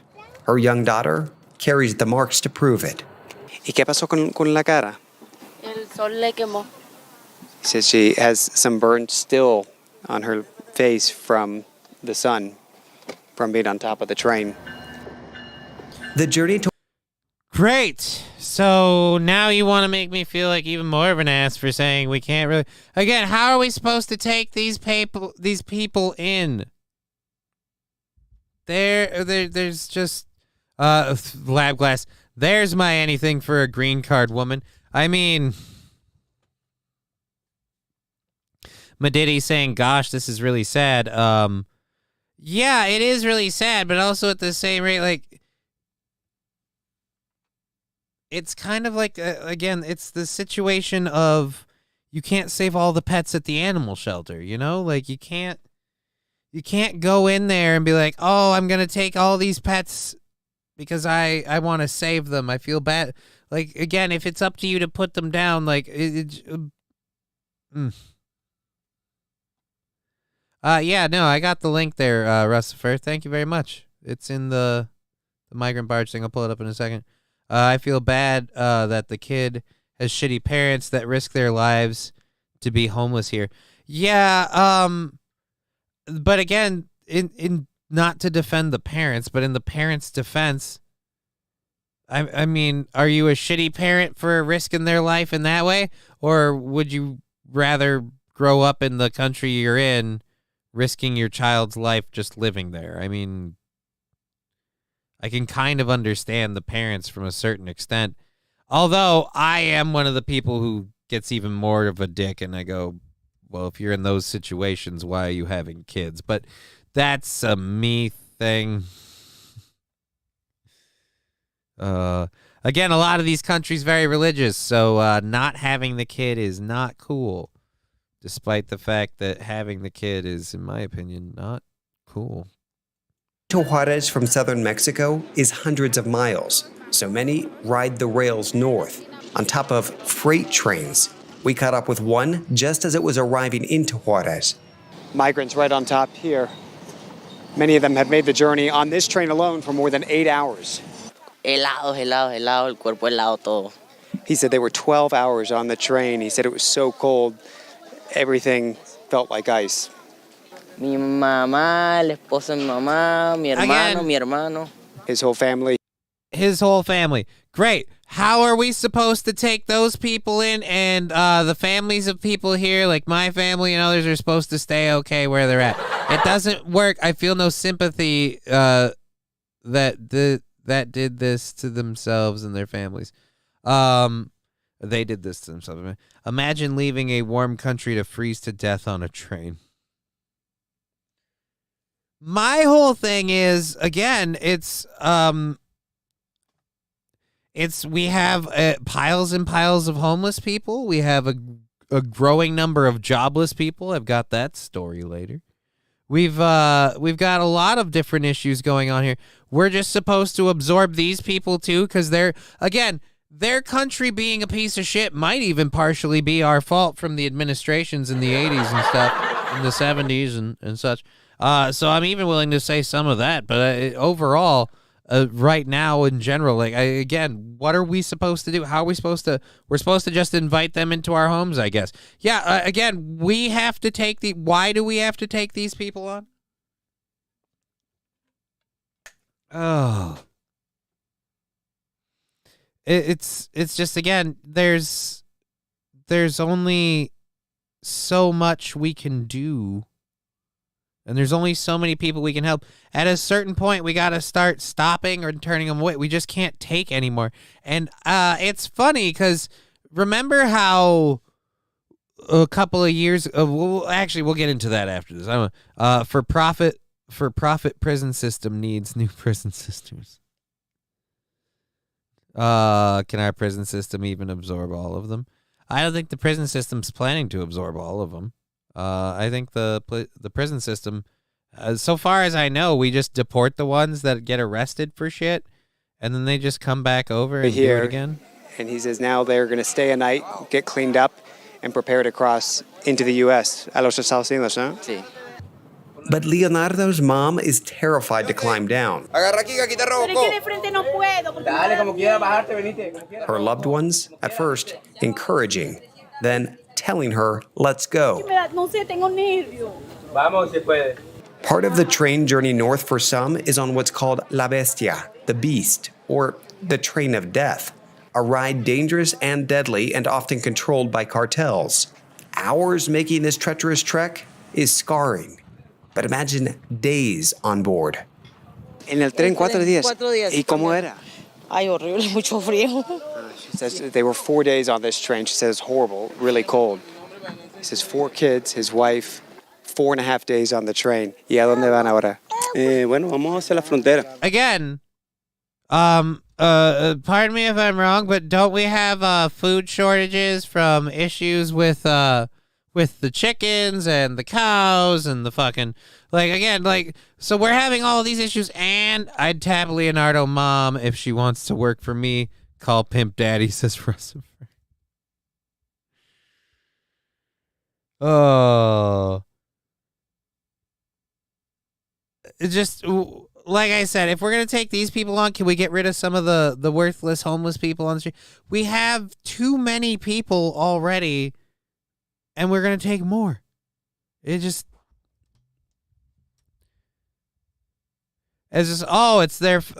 their whole family. Great, you brought your whole family. You know, one thing I really don't respect about these people you're coming from a shitty situation. You want my respect for that? You had 1, 2, 3, 4. You had 4 or 5 kids living in a shitty situation. Stop fucking having kids. Pull the fuck out. Wear a condom. Get birth control or something. I mean, you live in a shit. Oh, but it's against my religion. Well, fuck you and your religion. Then I'm not saying we should have to take care of you and your fucking kids. They are Catholics. So that is all the more reason for me to say fuck every one of them. Because you have more mouths to feed, you're creating more of a problem for yourself and now the rest of us because of your religion. I can't. So how much more does this need to be about you? Preach on, brother Johnny. I simply, I have no respect for anyone that uses religion as an excuse to continue having children. You're birthing children into a horrible life. They went on a life or death train ride with you. Isn't that a great memory to have? Oh boy. And again, you put them through all of this, they're going to be exposed to, I'm sure, a wonderful life as a migrant in the U.S. I'm sure they won't endure any racism or any issues there. I'm sure everything will be fine. And I'm sure they won't disproportionately end up in situations that lead to fanatical Bucks fans theory about all of this in the long run. So again, yeah, super bang up job, fucking Catholics.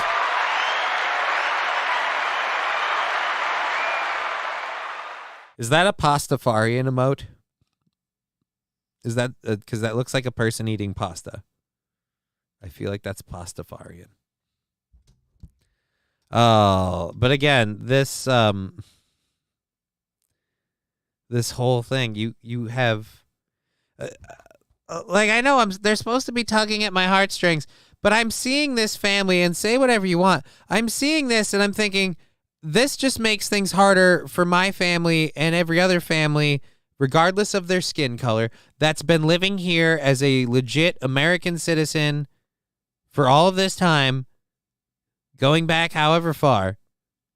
You're going to come here and displace that again, because it's not just you. There's again, like, you know, like literally almost 1 million more of you.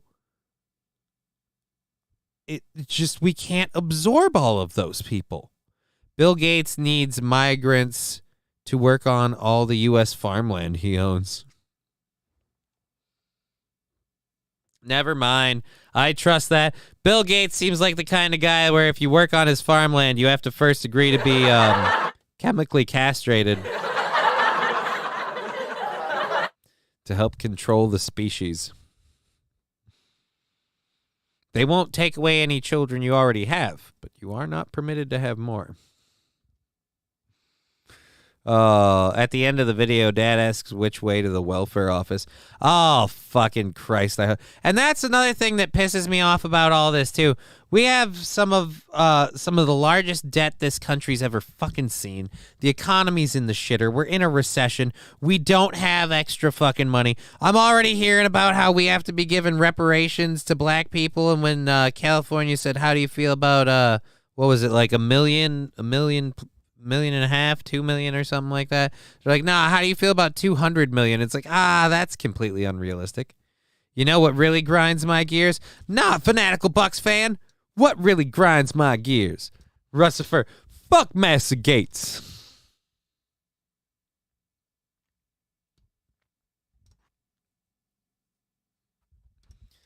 Oh. ¿Van a cruzar? Sí. ¿Hoy? Sí, esperamos que podamos cruzar. Vamos, como quien dice, por ese sueño americano. He says it's for the American dream, and they're going to try to cross today. It's for the American dream. I've got bad news for you. There is not a lot of that left to go around for the people here. You can't just show up and expect it. Like, again, how is it we owe all of these people now? And another thing, you know what? How about we send some people down and go, sorry, we can't afford to take any of you on. The Biden administration gave away all of our money to Ukraine.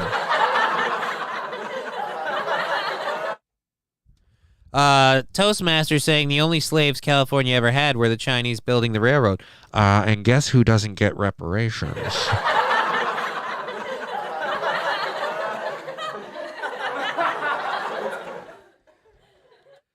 But remember, the only people who suffered under slavery were the blacks. No other group was ever exposed to indentured servitude or any form of slavery or debtor slavery or anything like that. And certainly there was never any like Chinese migrant slave situation there. No. It's only the black people, and that's why reparations can only go to the black people. Oh, and they also want fucking $200 million. It's completely fucking apeshit. Again, what do you mean you're the American dream? This is the worst part about our PR department, guys. We put out the movies and the videos, the American dream, like we all live this great star-spangled awesome life. This is American dream. I got bad news for you. The American dream isn't really a thing. It's not really a thing, especially anymore. And right now, when it comes to homes and shit, you ain't gonna get one. You know what you're gonna get? Constant debt. You're gonna get constant debt. They're gonna want to have you owe just enough to keep you where you're at. So every day, you just end up signing your check back over to them.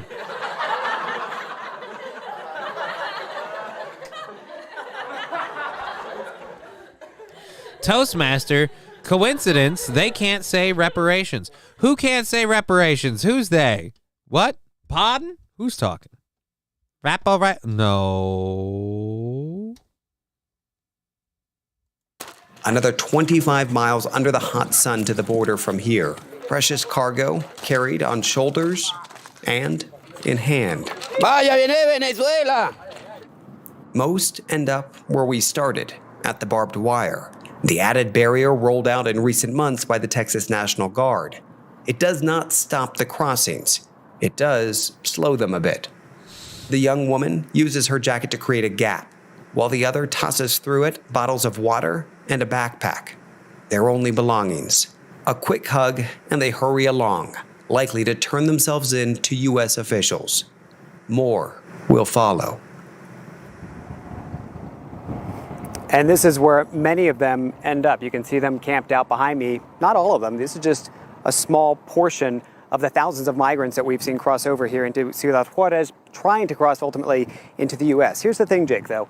When Thursday comes, and if Title 42 lifts, that by no means says that all these folks can then just go through. In fact, the U.S. is going to fall back on Title 8, which means that these folks will have their chance to claim asylum, to be preliminarily screened, and for their case to be potentially heard.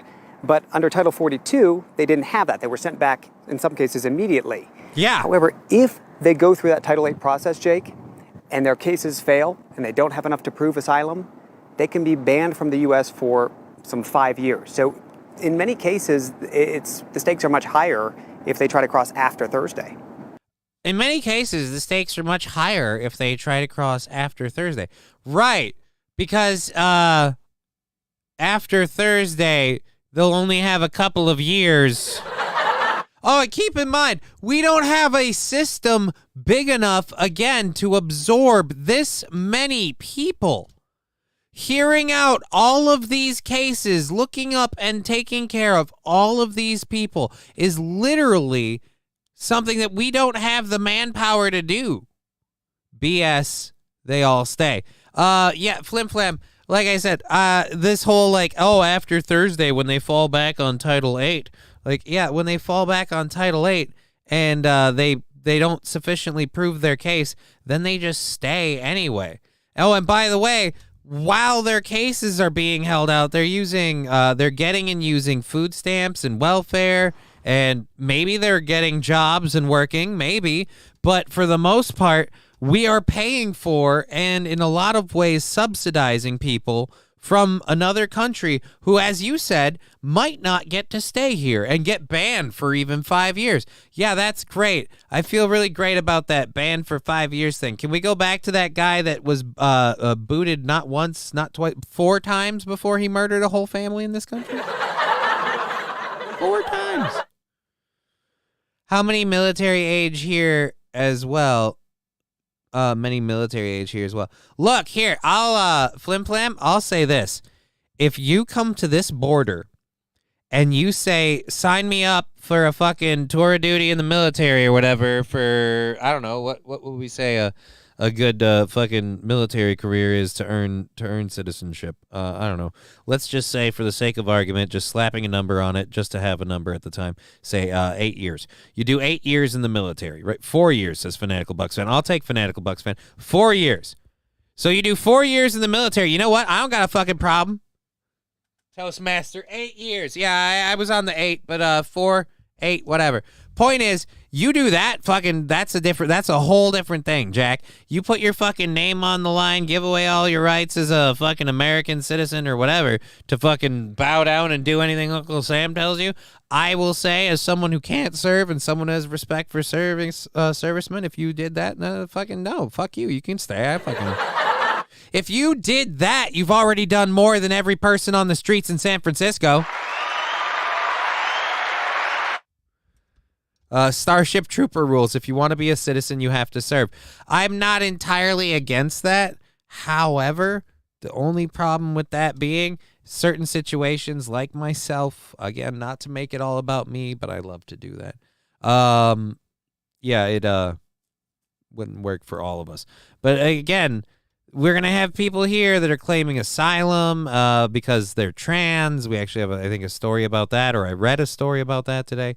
It's just... It's crazy.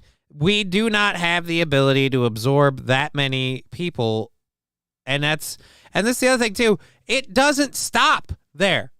We take all of those people that are waiting there now. There are still more on the way.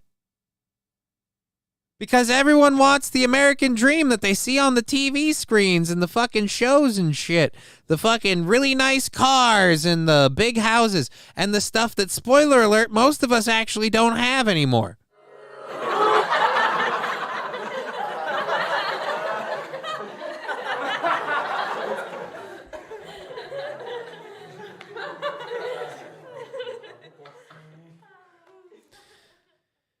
So yeah, our military is dying. Our military is fat and just fucked up. Yeah, it's... Ugh. How about the UK? We're the same. Oh, wait, I want to go... that's right, we have that story. We got to go back up and get that from Russifer. This is a shorts thing. A barge which will be used to house migrants arriving in Dorset has arrived in UK waters. The government confirmed it signed a deal to use the Bibby Stockholm, which can accommodate around 500 people. The 3-storey barge will be used for at least 18 months as migrants wait for their asylum claims to be processed. Labour described the plan as evidence of failure. A barge which will be used to house migrants arriving in Dorset has arrived in UK waters. All right. So it says that they're going to be staying on there while they check them for asylum. So I just... the successful ones will send money back to their families. That's the other thing, too. Like, some of these people are doing that. And again, this just, I want the American dream thing. Like, I get it. Like, if you have a kid and stuff, I get you want to do the best you can for your kid. But what I'm saying is like, when you have that many kids, I'm like, you aren't thinking. You're in a bad situation to have one and you got 5. Wow, really good way to take care of the one. Like, what, did you have 5 because you figured not all of them are going to make it? Better spread it out a bit. Hedge our bets. It was just fucking... Oh, fuck. Well, I will say this. The funny thing is that I bet a lot of those hardcore Catholic people, I bet they'll vote Democrat, right? Like they'll totally go, for the whole fucking. Oh, Jesus. It's just bad. It's just so bad. Alrighty. Let's I'd introduce cock nodding over there. There we go. All right, we're going to just start doing dick weaving to all these people. We're making dick wicker baskets. All righty. We have a story for you. You know what? We'll just let them tell it. Tonight, a neighborhood in Perry is on the lookout for a rogue rabbit. It's bitten at least 2 people. KCCI's Marcus McIntosh went to... Oh, it's just a harmless wee bunny rabbit, isn't it? Look at the bones! Oh, fucking A. Do it illegally and make learning English mandatory again. Or do it legally and make learning English mandatory again. I will say learning English in the U.S., like, I feel like we're not bilingual, but at this point, Spanish is so prevalent with so many people that I'm like, It's a rabbit, brah. It's a rabbit, brah. It's rabid, brah. It's a rabid rabbit, apparently. It's rabid and on the loose. They're looking for a rabid rabbit. Perry to find out how. Some people living in the 1900 block of 1st and 2nd Street here in Perry say a cute black bunny patrolling their neighborhood has been far from friendly. This is why. It aggressively lunged at the person behind the camera. Hey, what? It did more to Ramona Rustin. It just jumps up and bites me, and I'm like, oh my gosh, I just got bit by a bunny. Rustin says the bad rabbit then hopped next door to her neighbor's house. It came around to her car, and it wouldn't let her out of her car. But when she did get out of her car, it chased her up to her door. Rustin called Perry police. A call report given to us by the police shows a 13-year-old across the alley from Rustin was also bitten by the same rabbit. The Perry Police Department said it's been a rabbit that... This rabbit's been a fucking bane on the department. Like George Carlin said, it's called a dream because you have to be asleep to believe it. It's called a dream because it's not real. He said, bitch better have my carrots.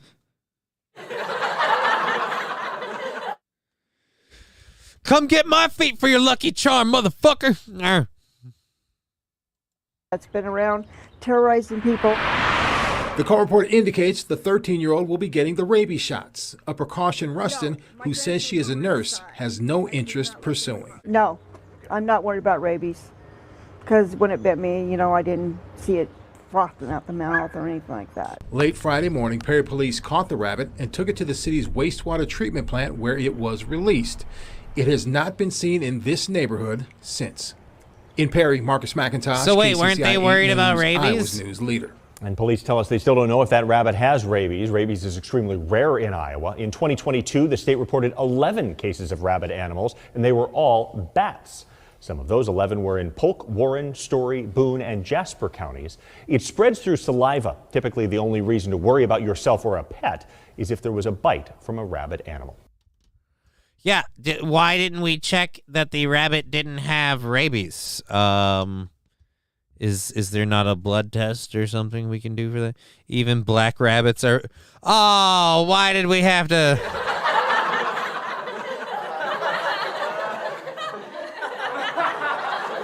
Why did we have to get funny with the color of the bunny? Omega Dread saying, come on, get your rabbits. Come and get your rabbits. Ah, yes, sewage rabbit. Yeah, we let him out near the sewage treatment plant. Now the only thing he can bite are turds.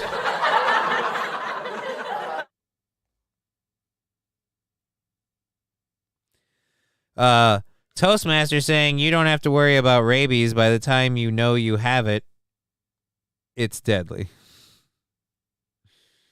Oh, that's true.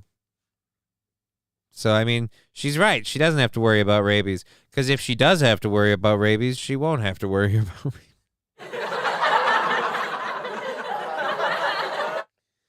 I'm not worried about rabies. It wasn't frothing at the mouth when it bit me. Yeah, but I will say a small rabbit that has the gumption to go after and bite several people, I feel like we should at least check that one for rabies. I feel like that's one rabbit that could be rabid, okay? Was Phil Simhole saying they cut the head open to check? You're not serious, are you?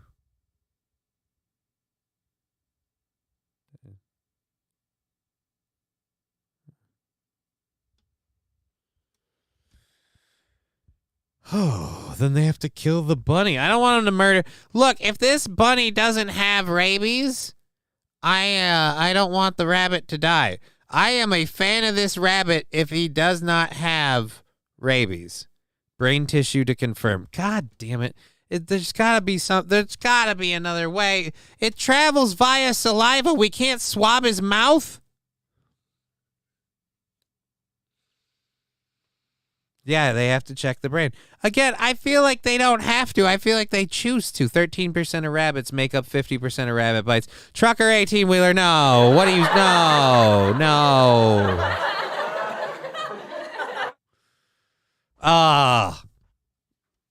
Again. Ugh. No. I don't want him to... Is it weird? I don't want him to murder the bunny. All right?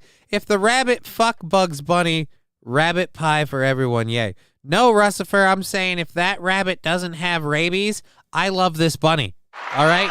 If that rabbit doesn't have rabies, I love this rabbit. Because that rabbit ain't letting nobody fuck with it. That rabbit's like, fuck it, I'm taking it back. I am taking this back for our people. I will stand up as one rabbit. Wah! Just like fucking...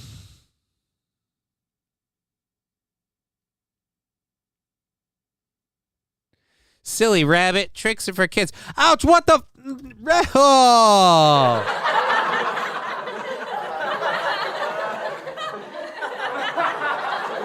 K-Fallen, that's funny. And when it shows up on the screen on there, everyone's about to laugh. It'll be... Well, I can't repeat it. Anyhow, they probably never thought of mouth swabs. I mean, it seems like the obvious choice if it travels via saliva. Rebel for a cause, says Flim Flam.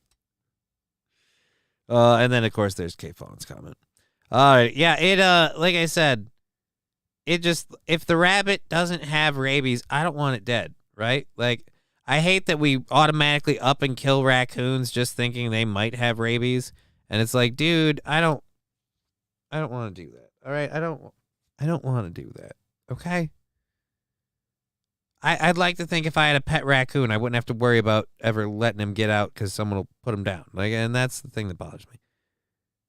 But overall, in Africa, we eat bunnies like chicken. Yummy, yummy Bugs Bunny in my tummy. Look, I'm not saying that those things aren't true. I'm just saying rabies lives matter for the truth. Thank you, Saint Iron.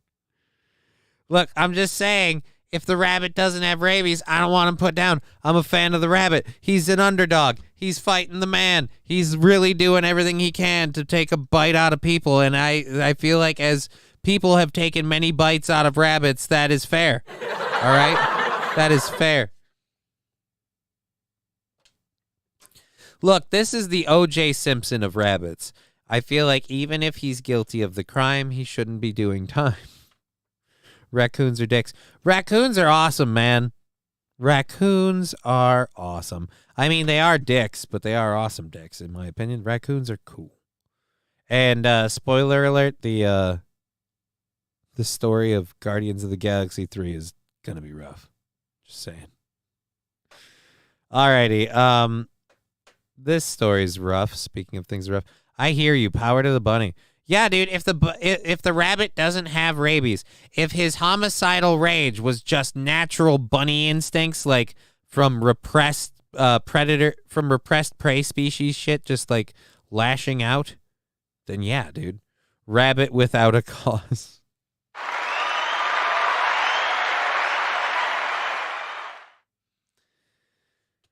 But yeah, if the bunny was just, fighting the man, then I'm saying let the bunny live, all right? Let the bunny live. Alrighty, so we have, like I said, this show going for another hour and a half. Thank you for being part of it, whether you're watching on Rumble, YouTube, Twitch. Just hit the likes, grow the show, tell your friends, and then we have the donation options if anyone feels like doing those. We appreciate it. Alrighty, just start fighting. Just start a fighting ring. Rabies fighters, let's get ready to rumble. Well, that's gross. I don't want to. Oh, that would be. Toastmaster saying Haas and Pfeffer. Look, you guys are all pointing out and once again saying, oh, well, we could kill and eat rabbits. We eat rabbits, whatever. That's why I'm saying if this rabbit was just trying to get one back, just trying to score one for his friends, for his homies who aren't here anymore because they were dinner. Like, fucking, I get it. You want to do something, and I'm for it. And I'm saying if that rabbit doesn't have rabies, I don't want that rabbit to be harmed. I want that rabbit to be released. I want that rabbit to be sponsored. Watch the fur fly. No, flim flam. Sandy Squatch. So we never tested her, just let her live out her last 30 days before they made me put her down. What? When I was taking care of the pit bull and it bit a little dog, I had to either put her down or test for rabies. Then they tell me the dog had to be killed to test. So we never tested her. We just let her live out her last 30 days before they made me put her down. Well, I'm sorry about that, Sandy Squatch. I mean, it's a pit bull, so water shit down. What? You ever see a chicken on rabies? Beast. I've never seen a chicken on rabies. I don't know that I want to see a chicken on rabies.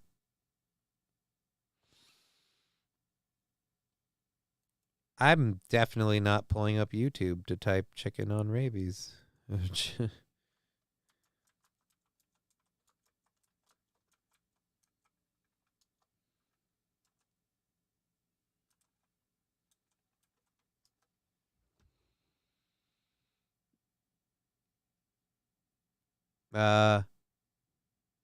Oh no.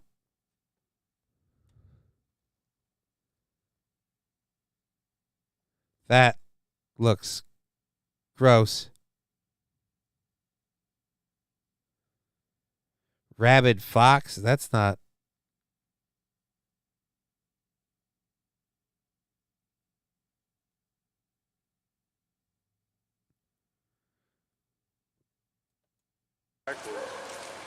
I got a hold of DNR. They're supposed to call me back. Well, Pam got a hold of DNR earlier, and they told her to call somebody. Yeah, who? So, yeah, that's rabid. See, if it wasn't so damn close to those cars. Yeah. Now he'll start going in circles again, but he's having a seizure is what's going on. Yeah, yeah. He came right at me a little while ago, Matt. I mean, if you look. Look at him licking. Well, it's not that, it's his tongue. I know. He's peeing everywhere, too. You can smell that, too. Ugh. I feel bad for him, man. Is that like hallucinating, or what is it? What's happening? The seizure? Really? I can't keep watching that. All right, so that's a fox. I don't know why we're even on that. Do chickens have rabies? Turd bird.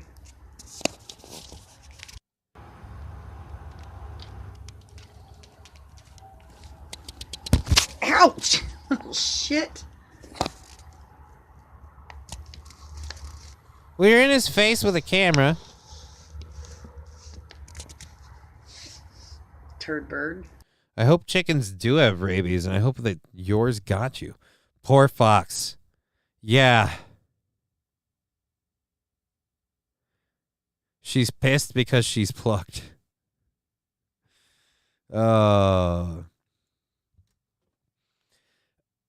I've got an hour and 15 minutes left in the show. I'm gonna ditch out on this story.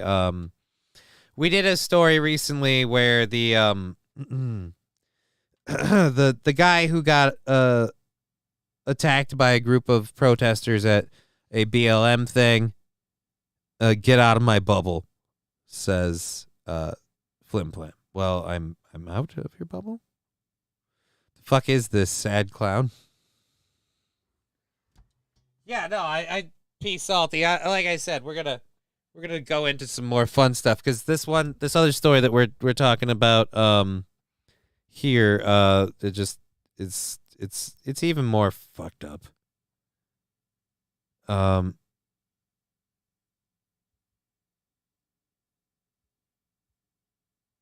mm.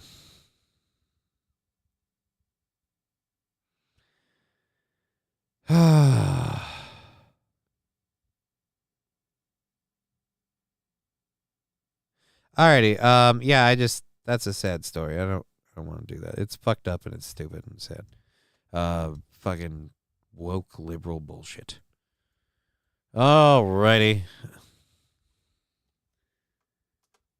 So then we'll go ahead and load up our third hour stuff. I'm gonna pull down the audio. We grab the, oddly enough, rabies chickens taste like beef.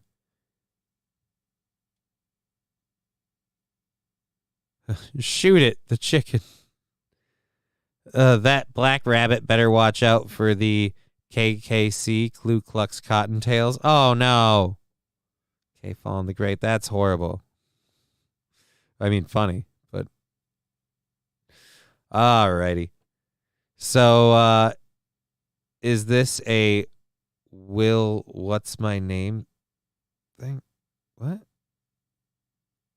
I don't know what you're talking about.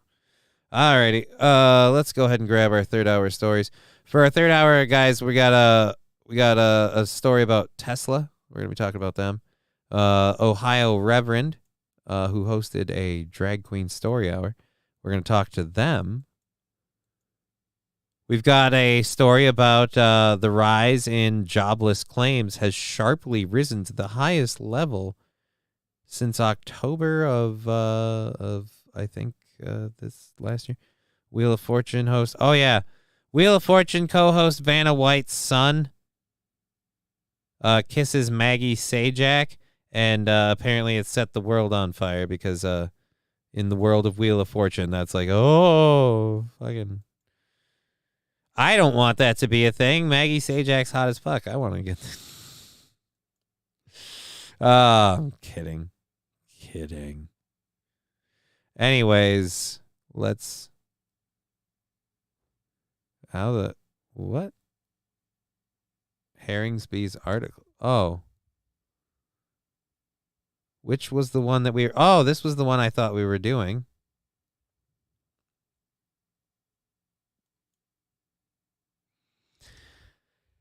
Alrighty, there we go. Alright, it seems like incest even though they're not related.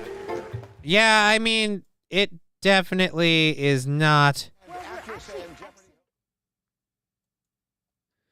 Let's pause this.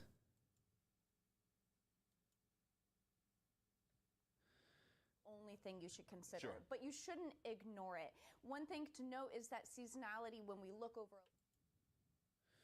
Where the hell is that playing from? Oh, here we are. All right, and the audio's back up.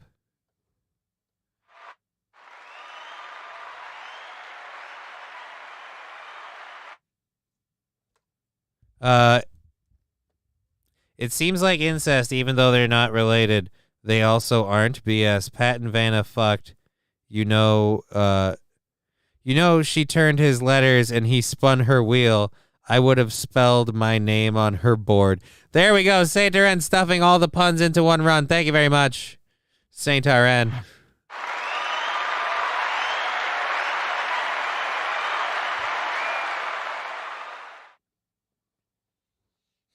K-Fallen, kill that too. Kill the hour. Today my answer to everything is shoot it. All right, shoot it. Well, where's the fucking nice little creek? P Salty, here, you need the creek? There you go. There you go. Is that better for you? You seem a little, I might be wrong. You got in here a little heavy, a little hard. Something getting to you, son. I'm sorry. Or ma'am. Fuck yeah. Alrighty. At any rate, so the Vanna White thing is in a little bit. Our first thing that we're going to talk about is the Tesla truck. Tesla, as you know, and it's like pretty much like 4:20. We might as well do this whole thing. Well, it's like 4:19 here, but there's a delay and everything.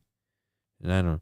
And we got like an hour left in the show, so if we're whatever, let's go ahead and do one for the time. Huzzah!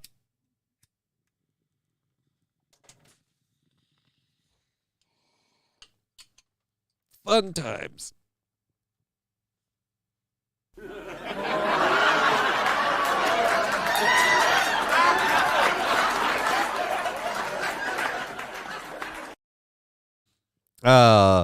I'm not so late then. Thank me. Thank you. Thank you, PT Salty. Thank you, PT Salty. Let's get back into, like I said, the stories and stuff. We've got another hour of show for you fine folks. And if you've been enjoying yourself, feel free to contribute through bits, subs, and the donation links in the chats there, as it's how we keep this little show afloat. Holy Jesus.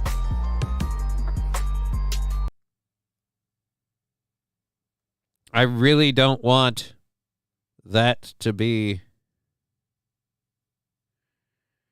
fucking playing. God, that was loud. Alrighty, I never missed a bit that I was not there to see, ever. I mean, you know, hey, fuck me. I don't fucking think I don't think I have the right to die.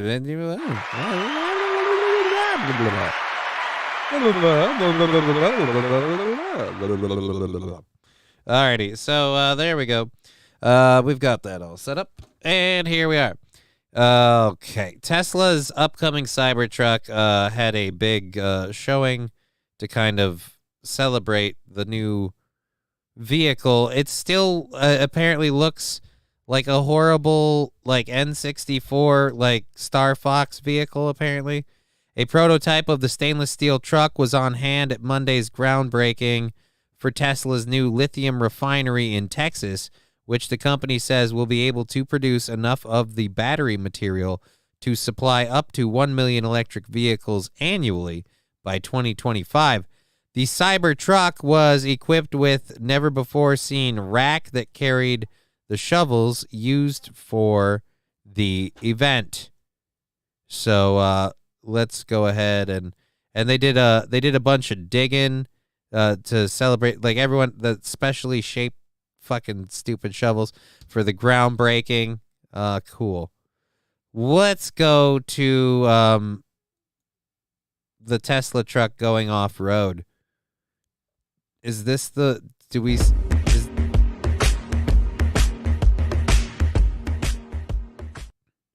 Wait, that's it?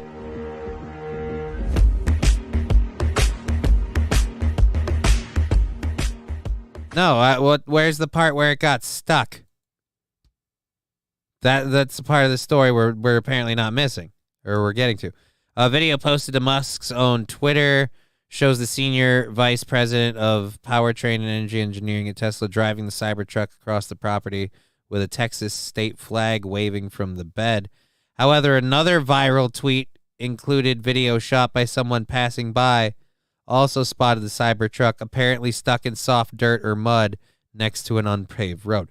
All right, so this is the one we want. This is the one we want.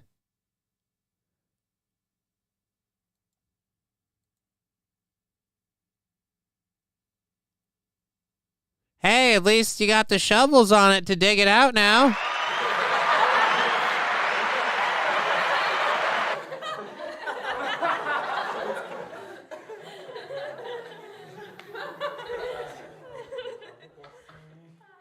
Oh, we need training. Who needs training? Who are we talking about now? Doc, you built a truck machine out of a door. You built a truck machine out of a DeLorean?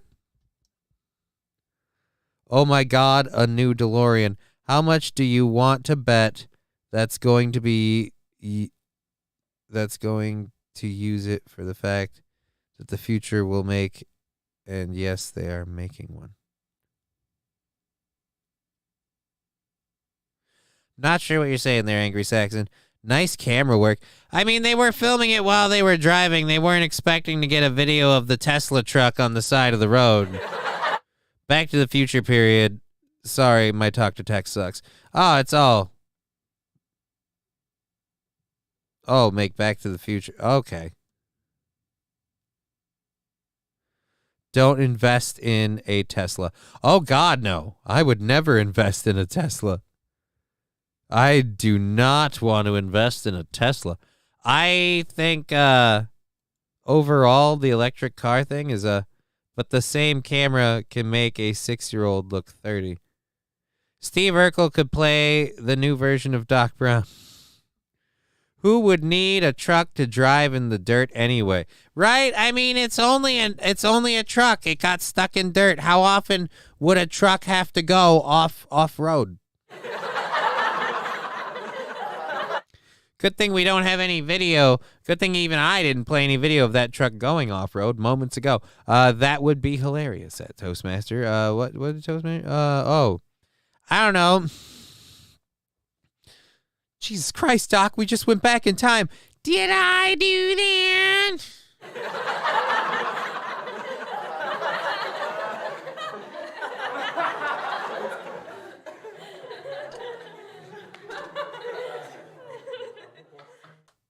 But anyways, so there we go. That is the story of the Cybertruck.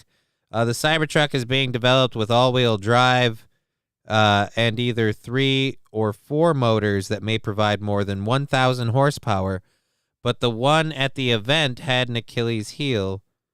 Instead of the kind of mud terrain tires that would be suitable for the kind of surface it was driving on, it was shod in less aggressive all-terrain tires, and no amount of power or capability can overcome a lack of grip in slippery conditions can actually make the situation worse. In fact, Tesla demonstrated what a properly set up vehicle can do this week with a video showing the Tesla Model Y SUV, which is far from an off-roader, being tested in the Dubai desert and having no problem with the deep sand. Yeah, great. So you're telling me they didn't learn a lesson. I really want to buy a car from these people. They didn't learn anything.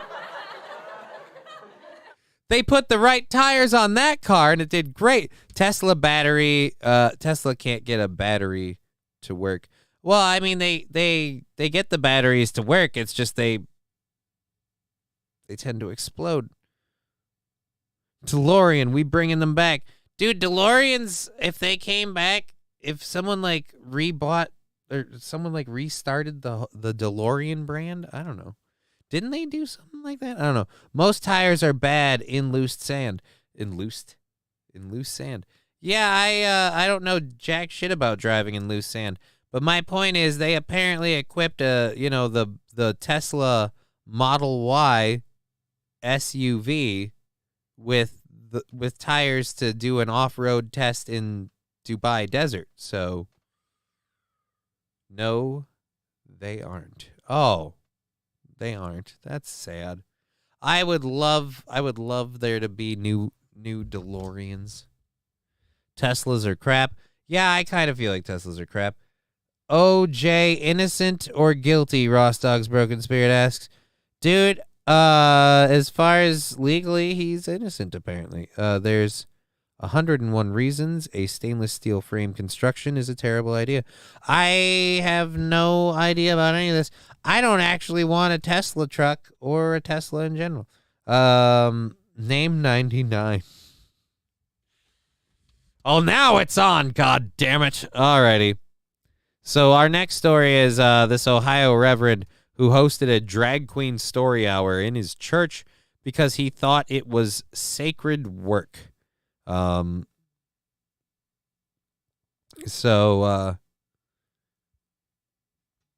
Because we have a right to sexualize kids with drag, these events become important because they are representative of queer culture. We believe this is sacred work and that it is important work.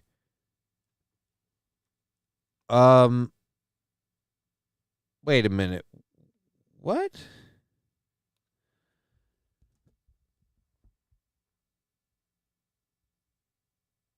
Okay, let's go up to this guy.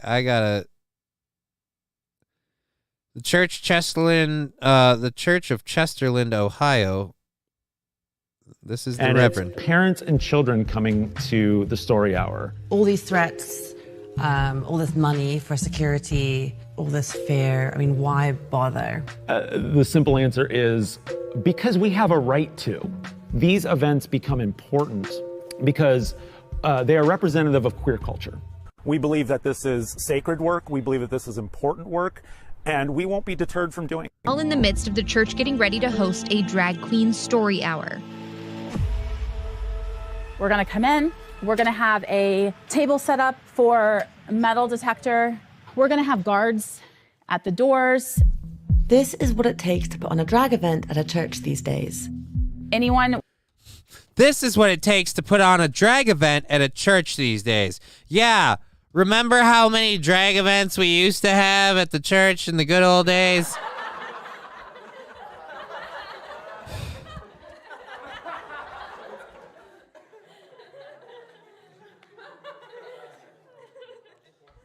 It would be like saying this is what it takes to have a book burning at a synagogue these days. No.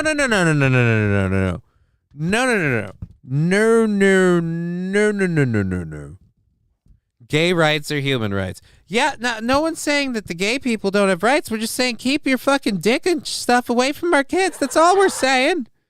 We're saying it's weird that you need to sexualize the kids all of a sudden. That's weird. We're not cool with this sudden turn towards, like, and it does seem like a turn, right? Like, I don't remember any of this being a thing back when it was like, hey, me and Steve have the right to get married. Like, I don't remember any of this stuff like being like, oh, and we have the right to, you know, talk about dicks with your children. Like, that was never a thing back then. Now I feel like all of a sudden we have landed in this spot where all of a sudden now, at least for the vocal and on TV part of it, LGBT means we have to talk to your children. And that's where I have a problem. But, again, have at it. With children, they're going to be taken up to the front. Leaders. With children, they're going to be taken up to the front. Right. We are not grooming at all. We just want the vulnerable ones up front. Separate them from their parents if possible. Lab glass, take it to a mosque. Richard Dreyfuss in the doorway. Oh no. Richard, I didn't realize Richard Dreyfuss was behind this.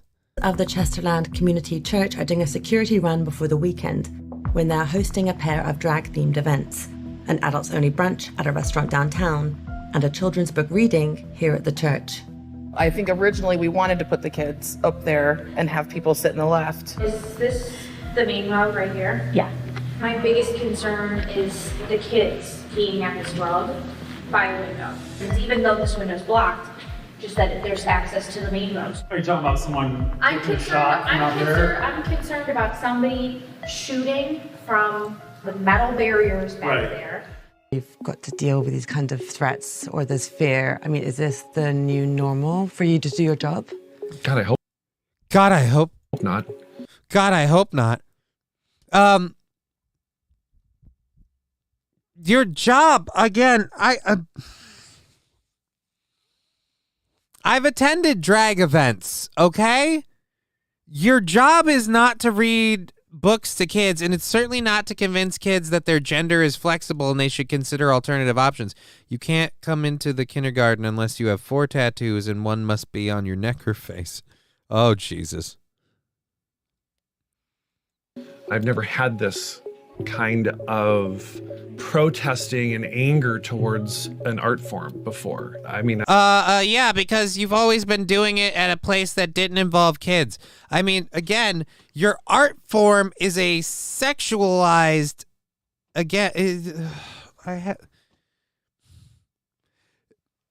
when I went to drag shows, there was no, all right, now gather around, we're going to read 3 Little Pigs. I don't even know what the books they're reading in this are. I hope they're not doing the whole, like, you know, sometimes you don't fit inside the box or whatever. I've happily done my job for 15 years, so why now? Because you're doing it at a church? in front of kids. Again, I feel like I've attended drag events, Johnny K. Yes, I've been to drag shows. I've been to shows with drag performers. I have no problem admitting that. Oh, we got a random phone call. Let's take this. This might be a bad time, actually. We're not going to take it. I don't know who that is. I can't guarantee who that is, and that might be whatever. Alrighty. I've attended drag events. Yeah, dude, I've been to them. And you'll be fine. I'm all good. But yeah, it just, you take phone calls? I occasionally do. What's the number? I don't have a show number anymore. I have to set that up again. They expire after a while, especially if you don't use them. So yeah, we'll set up a phone line again at some point. But yeah, the again, the big problem here with all of this is, like, I've done my job for 15 years. Your job is not reading to kids at a church. That is something you've started doing with your job. Again, your job was usually doing, you know, like sexualized dancing and things like that at shows with adults that wasn't really centered around kids at all. And again, I'm sure you didn't encounter this kind of protesting with that, because you shouldn't. But with what you're doing now, so I can't call you anymore, what the fuck? I don't think that that number thing works. Pretty sure it doesn't.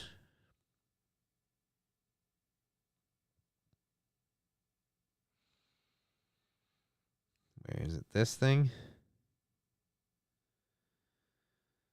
All right, the voice thing. Here we go. Do not disturb is off.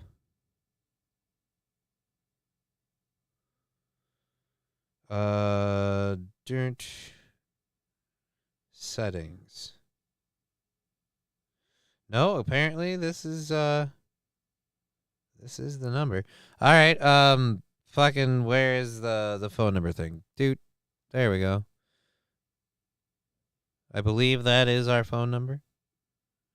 We won't take calls that are from blocked numbers, but if what I'm seeing on here is correct, according to this, that is our number. So, car crash sound. Okay, here we go.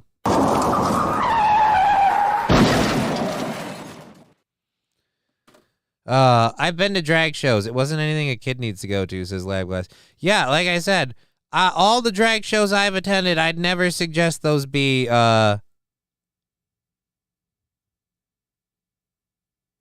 these YouTube bros need to get in touch. I object, you'll be fine. Precisely, not that. All right, whatever. Drag performers are meant to be a pillar of our community. And drag performers are meant to be a pillar of our community. Again, I feel like you're vastly overestimating what you are.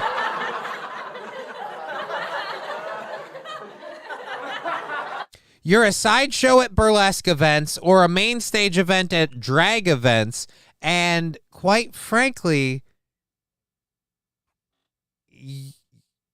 you're a weird kind of stripper?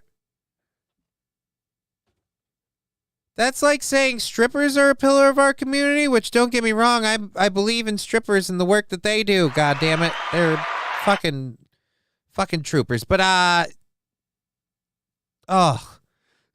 drag is meant to be a pillar of our community. No. If we can't stand up for those who don't have a voice, then what are we doing? Are you scared? Just a little bit. You never know what's going to come at you. Hi, everybody. Hi. Ooh, are you ready for a good story? It's called The Good Egg. I'll be good with my fellow eggs while also being good to myself.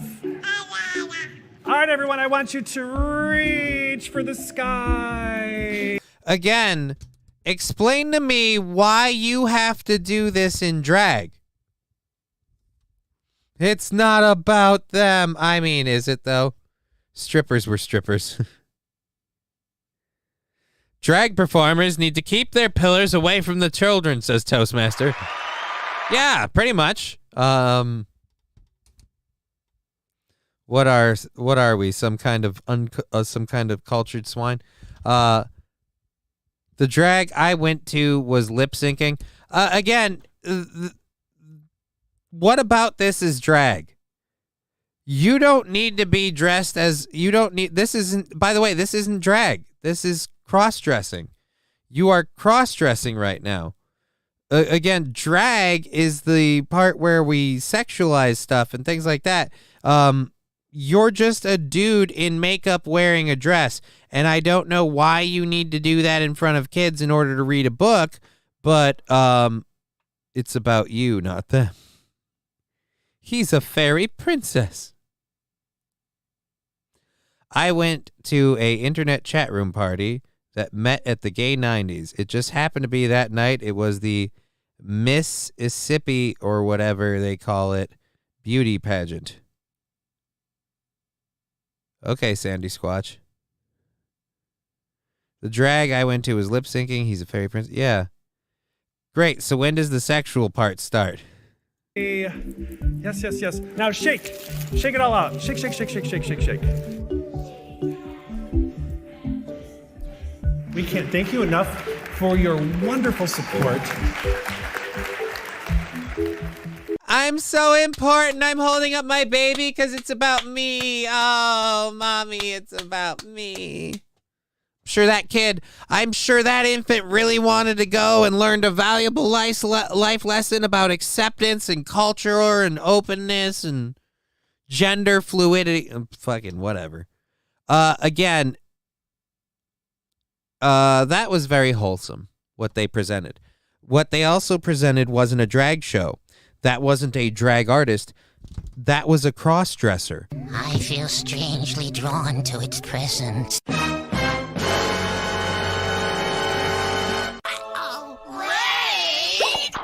We're getting raided by Awake Jimmy with a party of 19. Welcome to the show, Awake Jimmy and Company. Cuddle Puddle's first time in the chat saying, let's go. Welcome to the show, Cuddle Puddles. Jimmy is a cross-dresser, by the way. Transvestite. Again, yeah, no, if you're doing that at a church, you're not doing a drag show. That is not a drag show. That is a cross-dresser reading stories. Now, again, I don't understand why you need to be that character to read the stories to the kids. Fine, whatever. But that's not drag.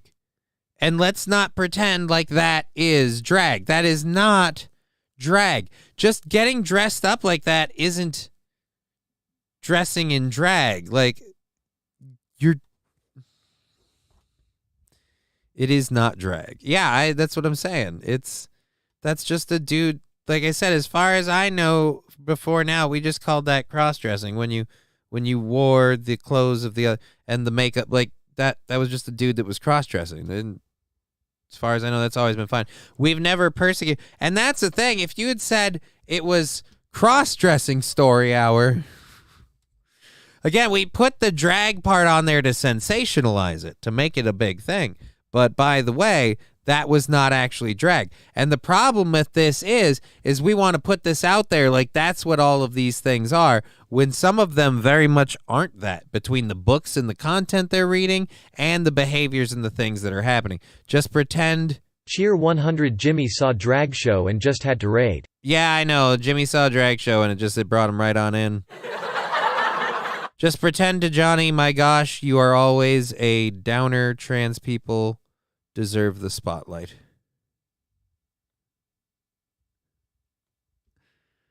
Wait a minute. What? I'm supposed to do what? Oh, that was the end of it. Okay, that's the end of that.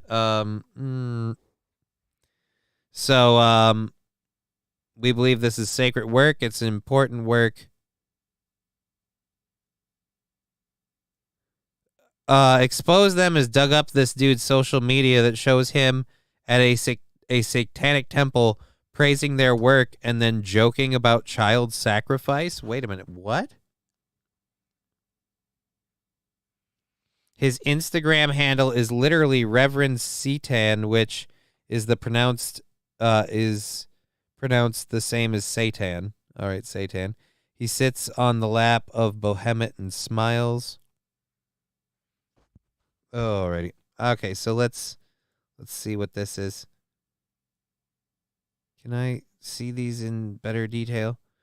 Reverend Satan. Firstly, I'm a huge fan of TST, the Satanic Temple, and all of the work they do around reproductive rights and promoting religious tolerance and diversity.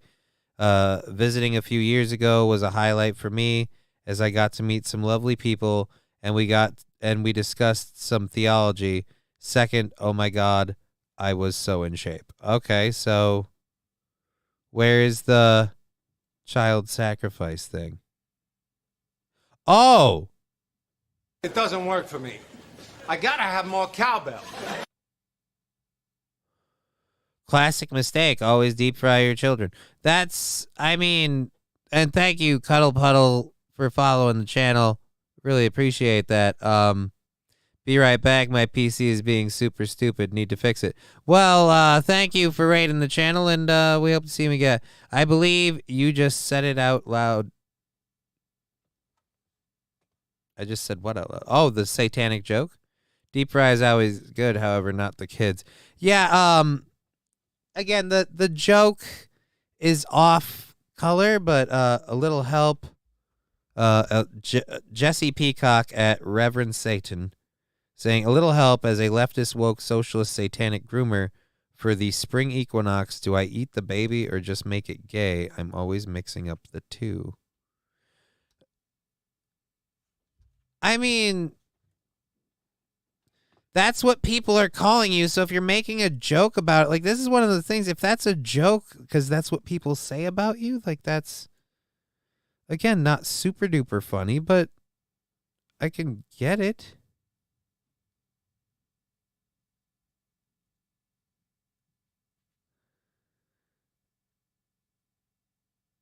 Okay, wait a minute. What? There's a lot of stuff on this. They've got a lot more stuff on this guy. Never mind, this dude is kind of fucked up on this thread. We all groom children. The question is whether we're grooming them to be compassionate and loving or judgmental and fueled by hate. I'm just saying don't perform surgeries and give them drugs. I'm saying just let them be them. And all right, they, them thinks he was right and a sacred duty to indoctrinate children with queer propaganda. Okay. Okay, so this is all really creepy now.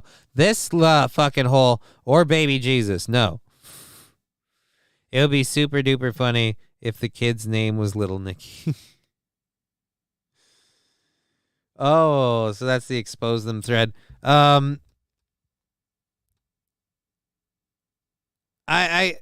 That's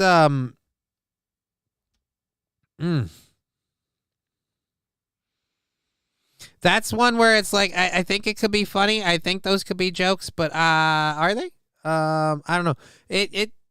Ooh, God, that's dangerous. Anyways, thank you for being part of the show. If you're watching on Rumble, YouTube, Twitch, all of those, thank you very, very much for being part of the show. We have another. Ooh, shit. We have another 45 minutes of show for you, and then we're gonna have to fuck on off out of here. What do we do? All right, we got to talk about a couple of these things. So we'll try and finish up these videos and stories, and then we'll see where we land. It does feel like you're joining their level. What? Wait a minute. Atomic Citizen, who are we talking? That's insane, also funny. If he can, as if he can reach that far. Now I have no idea what we're talking about.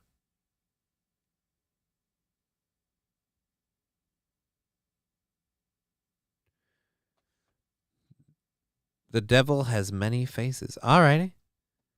I think we have a sound drop for that. Hold on.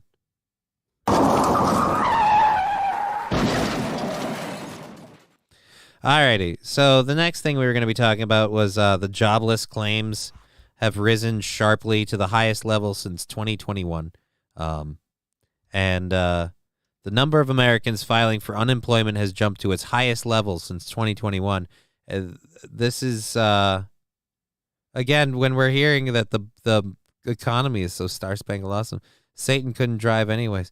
I have no idea. I heard the devil went down to Georgia. He was looking for a soul to steal. I created Water to make water taste better. We started in one grocery store. Now we're online and everything. Water doesn't have a taste. All right, that's a problem. Anyways, the number of Americans filing for wait a minute, joblessness claims. Yep. The number of Americans filing for unemployment benefits last week jumped to the highest level since 2021. The latest sign the historically tight labor market is cooling off in the face of rising interest rates. Figures released Thursday by the Labor Department show initial claims for the week ended May 6th surged by 22,000 to 264,000, well above the 2019 pre-pandemic average of 218,000.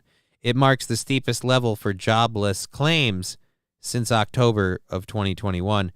Continuing claims filed by Americans who are consecutively receiving unemployment benefits rose slightly to 1.81 million for the week ended April 29th, an increase of 12,000 from the previous week. So just, glad we're taking on all those immigrants.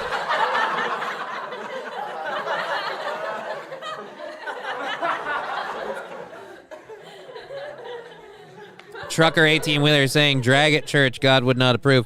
Yeah, that's kind of the funny thing where it's just like, where they're like, have you ever had to put up with security like this? Like, let's pretend like this is something we always did and that now, all of a sudden, the security's the weird part. No, this happening at churches is the weird part. Anyways. All right. Where were we? We were talking about the joblessness market. That's right. And then we were going back into that same issue that we keep griping on because we're pissed at it. Office of people didn't go back. Also, office people don't actually do anything. Can we reach an agreement? That was laughing gas. I mean, it sounded like a shart. Now, if we could get more companies to not receive government benefits to hire people, the corruption level might go down. I have no idea if that's the case or not, man. I'm just saying in general, we've got our highest level of joblessness since 2021. And again, we've got a whole family of people. We got millions of families of people.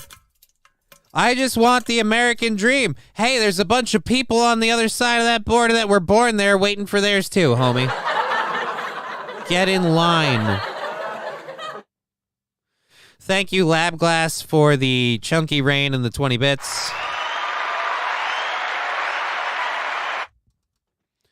Really appreciate the support on the program here. Johnny, how long is it going to take for you to find out that American working class has been sold out to China since the 70s?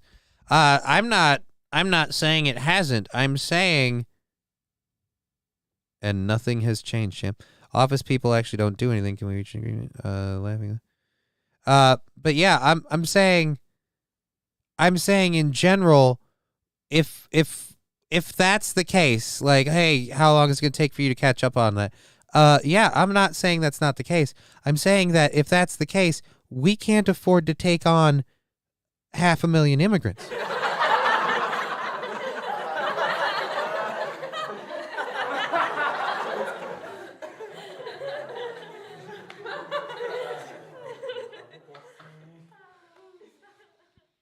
That's all I'm saying. I'm saying that let's just get back to this story here.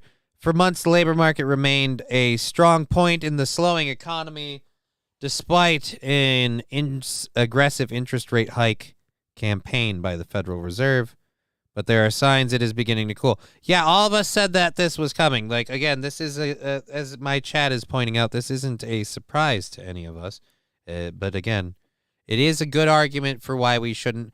Again, those people like, oh, we want the American dream. You're not going to get it because the people there don't.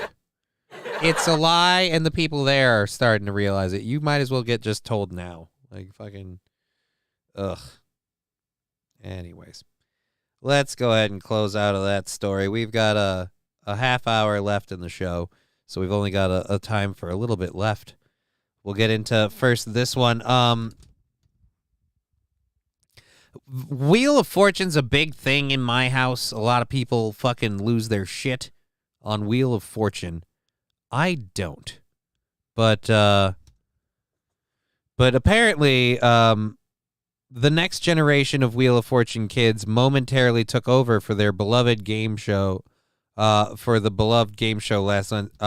Wednesday night. So, Pat Sajak and Vanna White have been the host and co-host, I guess, of Wheel of Fortune forever.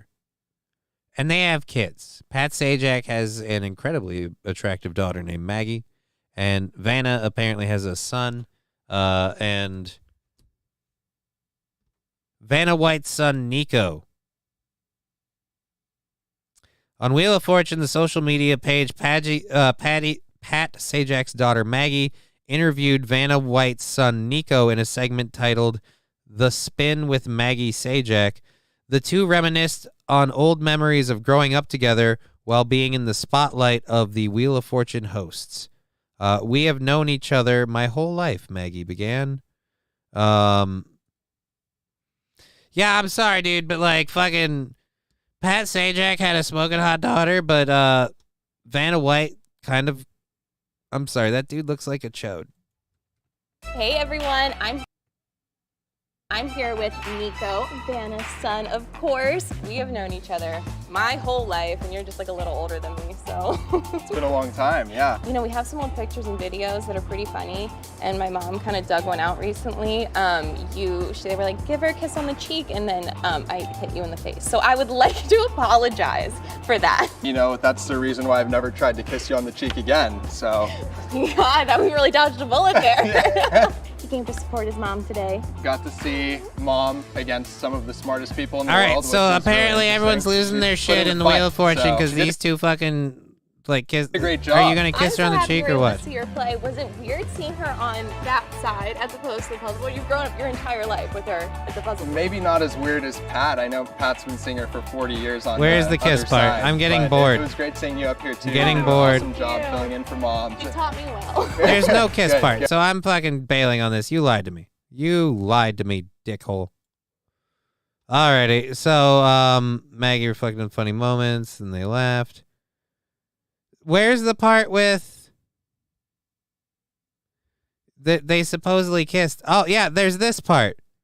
She put up a fight. No, she did a great job. He also congratulated Maggie. Did an awesome job filling in for his mother. She taught me well, Maggie said later in the clip. White joined Maggie and Nico as she suggested her son's kiss Sajak's daughter on the cheek. After Nico plants a smooch on Maggie's cheek, White reacted and said, "We've come full circle now. All of my PTSD is over with." Oh, great. So that was the whole thing. We got her to kiss. That's why. Oh, fuck you people.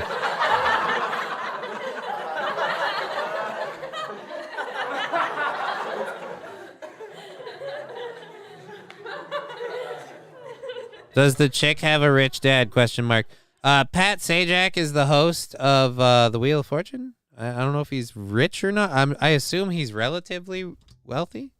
He's been doing it forever. Pat Sajak net worth. I can look that up quick. Pat Sajak. Oh God, poor Maggie. She is like the #1 search apparently now. That is sad.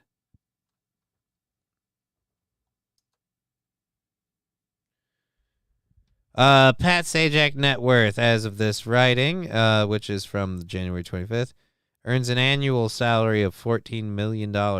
Yeah, he's making $14 million a year as the host of Wheel of Fortune. He has a net worth of $75 million. So, I mean, I guess her dad's kind of loaded.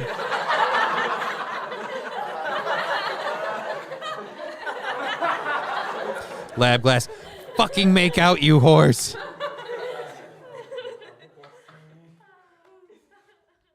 Alphabet trauma is real, Johnny. Those letters are so big. That girl has a Kamala Harris anteater happening. Who? Maggie Sajak? Yeah.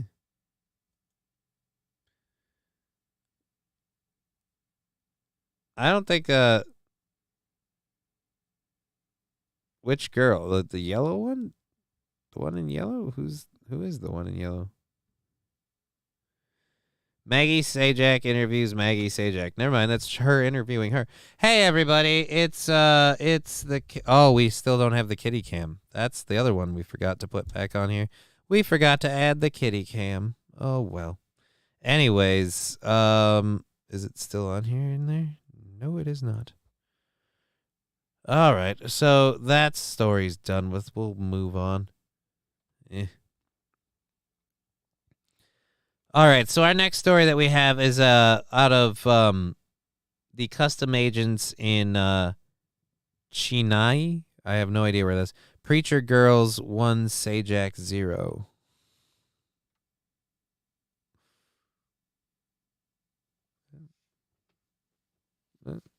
Preacher Girl. Not sure. I think we have a sound drop for that.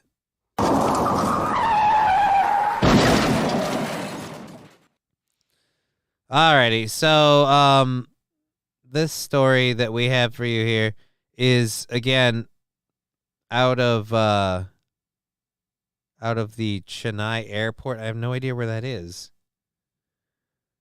The woman was caught with 22 snakes in her luggage.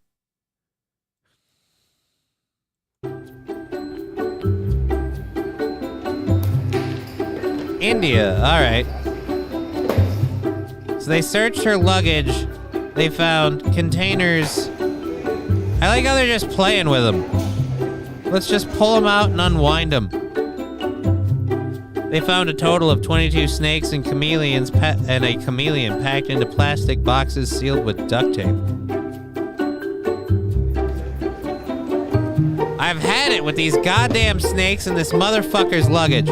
The woman had traveled to India from Kuala Lumpur, Malaysia, with the animals in her bag.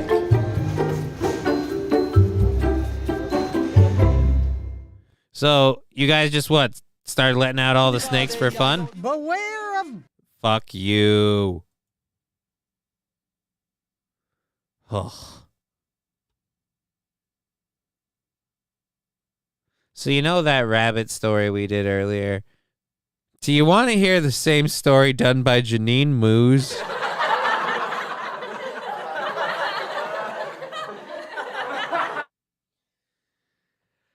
I mean, who doesn't want to hear that story from old Janine Moose?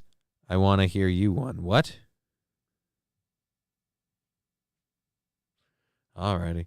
Whatever that means. You have now successfully confused the fuck out of me with that one. Congratulations. I want to hear you one. Okay. All right, let's move over to this.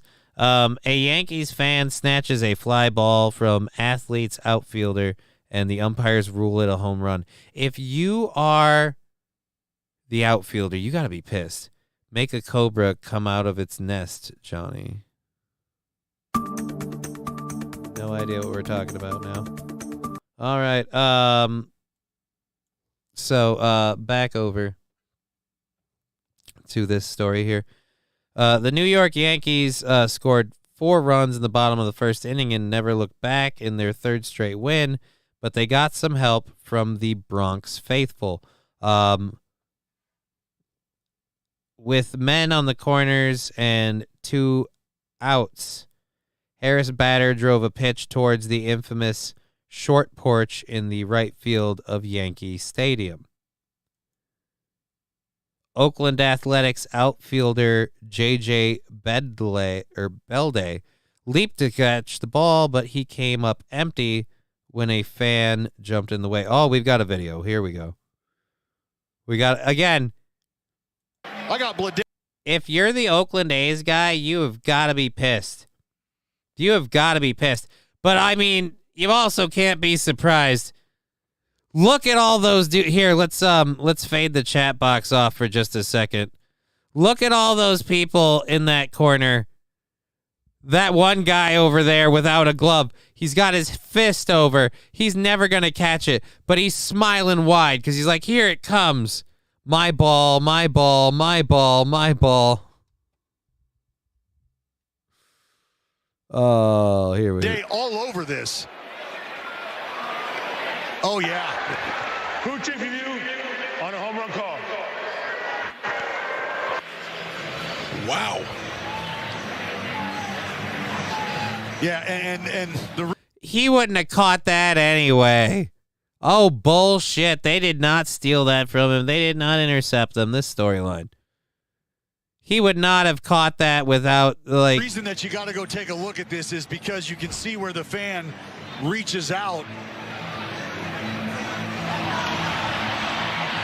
Yeah, J.J. Blede's glove is perfectly aligned with where that ball was headed. Really? Was it?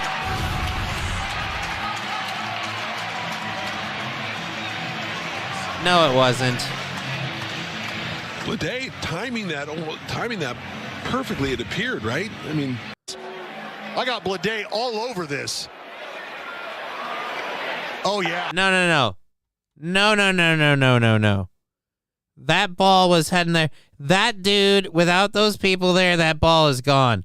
Fan had a glove is the real story. It was well over. Fan didn't reach out. Fan had a glove is the real story. Ground rule double at least. That ball goes over the fence and out. Yeah, you don't catch that. I mean, you're in line with it, but you're not going back. Like, here we go.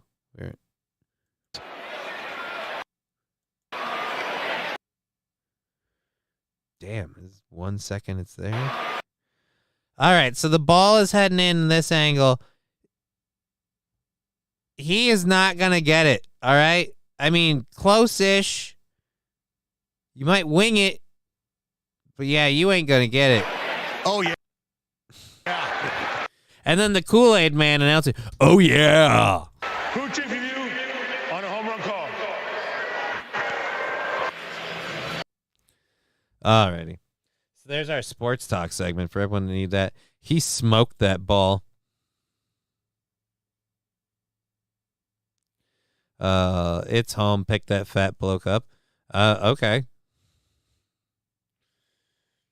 At any rate, yeah, he I don't know. He didn't really interfere on that one, in my opinion. Yeah. All right, so that story's done. We've got 2 left here for the last half hour, and then I suppose we do have our overtime stuff if we get through all of this. What was the official ruling? The official ruling was that it was a home run. Like, they called it in there. They put the audio call in there. It was a home run, and it pretty much it just cemented the win for the Yankees. Is literally all it did. It further drove the stake in for the Yankees. So, or the Sox or whoever it was. I don't remember.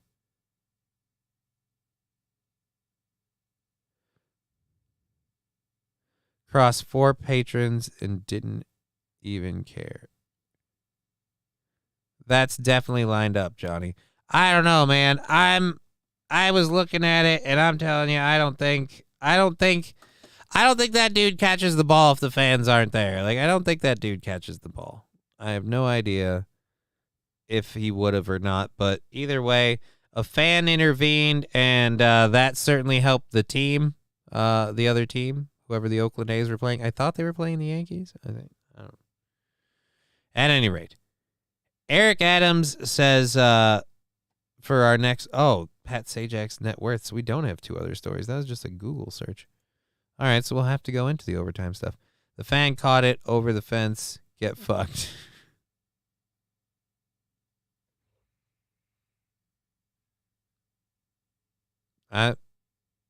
Is that... I have no idea. Alrighty, so Eric Adams says New York City has reached our limit and will weaken the, quote, right to shelter rules as more legal aliens stream into the city. So,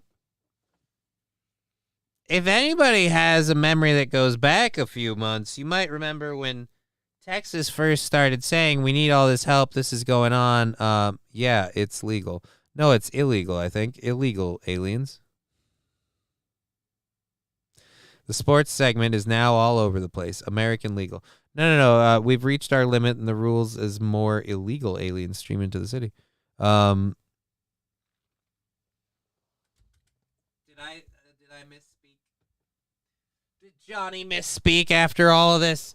After the last 3 hours and 15 minutes, did we have an oops-a-doodle? My bad. That's the wall, not the baseball fence.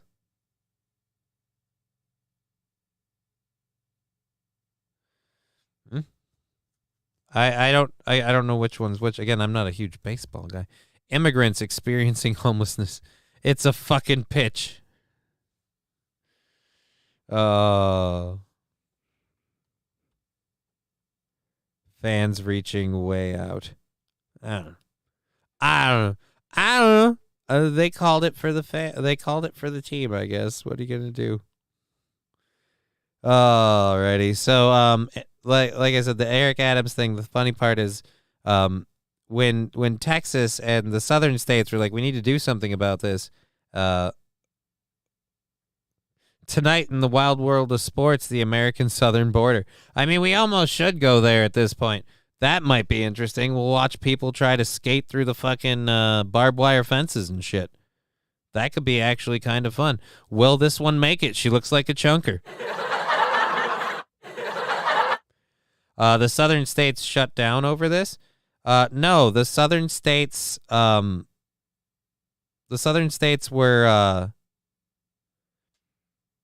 were saying how they couldn't handle this anymore, how they needed help and stuff. And like I said, other states, like, you know, or all cities and states and things like New York and stuff, love to argue like, oh, we're a sanctuary city, we would never do that, whatever, you're being cold-hearted, boo. Well, now that they've been getting those illegals bust into their city, they've reached a limit where they're like, all right, we can't do it anymore. You guys need to stop sending them here. A spokesperson for Mayor Eric Adams confirmed the decision on Wednesday night, saying that the city had reached our limit and ended up having to place newly arrived immigrants in gyms last week. Eric Adams was elected saying we should protect our immigrants, period. Yes, New York City will remain a sanctuary city under an Adams administration. And again, that was October 20th of 2021. You reached your limit already?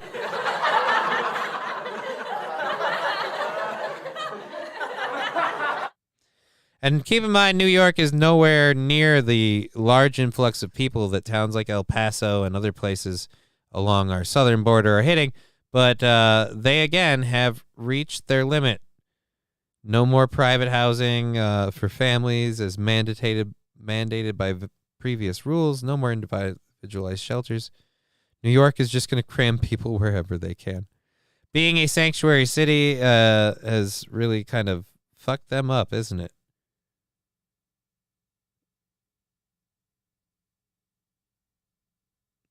Alrighty, and with Title 42 ending, there's going to be a lot more people. I hope you guys are happy.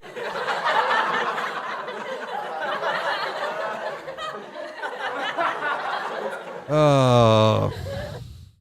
It's weird how it's not insensitive or racist when this guy starts saying, look, we can't take any more people. We've reached our limit.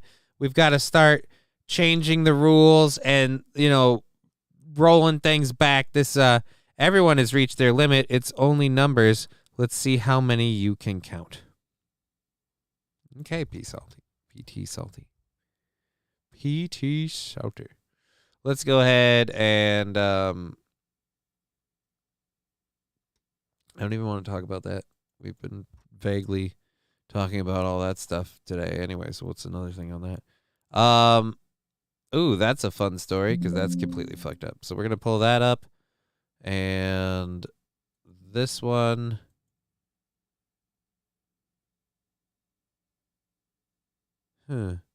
We'll leave it at just those two for now.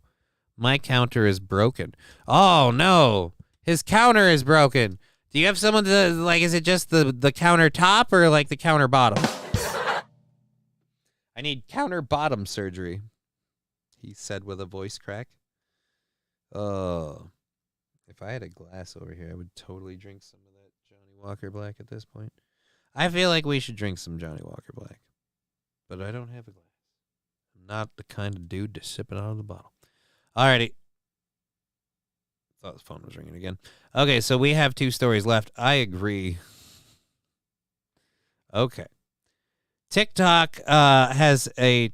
Wait, no, that's not the one we want to do. We don't want to talk about the TikTok trend. Babies with DNA from 3 people. We've done it.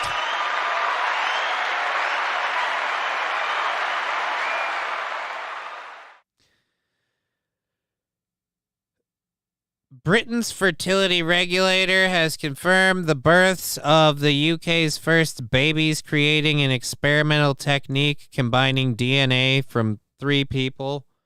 I don't know who was asking for this. I really want the DNA of 3 people because I like my husband, but I also like his friend Todd.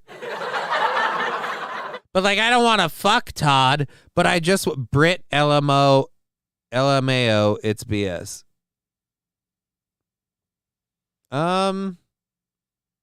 It might be BS. I'm getting it from a trustworthy news source. So I don't know. I'll continue shoveling this shit down the pipe. I don't give a fuck. I mean, does anyone really take the world doesn't take its cues from me, so fuck it. Who cares? I'm bailing in on this like it's a thing. Lizard DNA. Again, what does the third person's DNA mean? All right? How do we... DNA of 3 people. This sounds highly sus, incredibly fucked, and I, quite frankly, am concerned. Britain's fertility regulator confirmed the births of UK's first babies using experimental technique combining DNA from 3 different people in an effort to prevent the children from inheriting rare genetic diseases. Others warn that tweaking the genetic code this way could be a slippery slope that eventually leads to designer babies for parents who not only want to avoid inherent diseases, but have taller, stronger, smarter, or better-looking children. Yeah, why wouldn't you want that? Look, I'm sorry, but if we can tweak them to be taller, smarter, and better-looking, why wouldn't we? Is that a bad thing? Who the fuck wouldn't? Oh. I'd be totally fine with that. I don't understand. Again, people are like, they're going to use this to create designer children. Okay. Brycat saying great show on the Rumble. Thank you for that. Everyone watching on Rumble, thank you very much. Be sure to tune into the Rumble-only Sunday show from 2 to 3:30 Central Standard Time on Rumble. This Sunday, on the Sunday Smoke Show, we're going to have our guest and good friend, one Awake Jimmy, who rated us today. We're going to have Awake Jimmy on.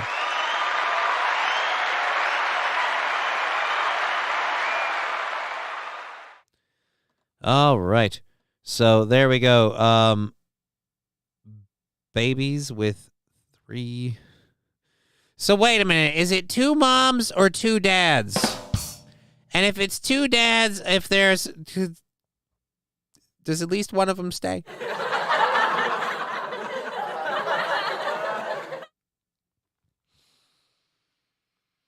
What's the experimental technique? Did she just take like 2 different loads at the same time?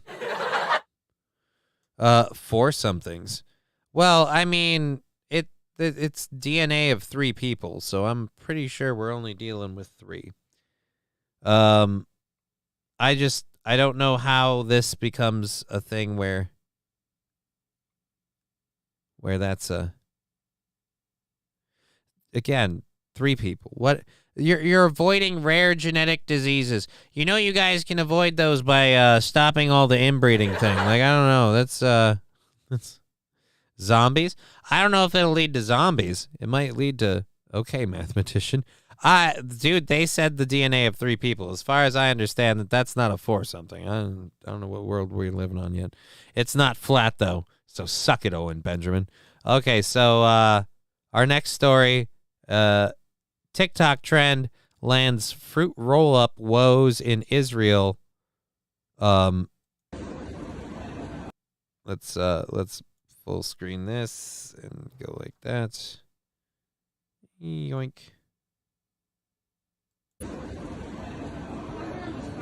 So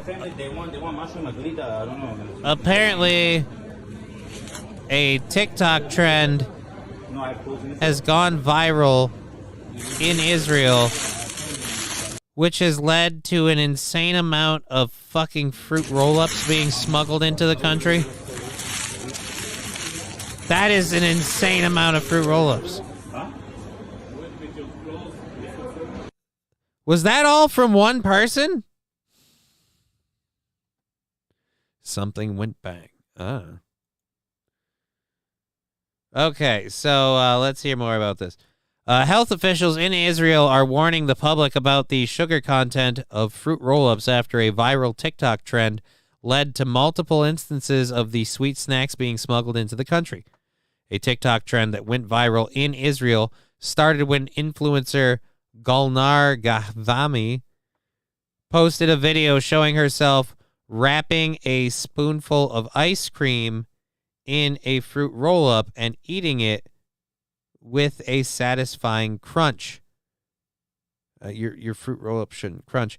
The video sparked scores of imitators, including from the official Fruit Roll-Ups account on TikTok, and the sugary treats started flying off the shelves to the point where stores were left completely sold out.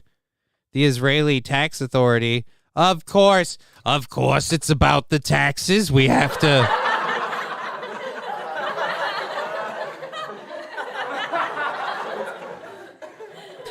They brought in these suitcases, but did they pay the tariffs? I mean, after all, we need our VIG.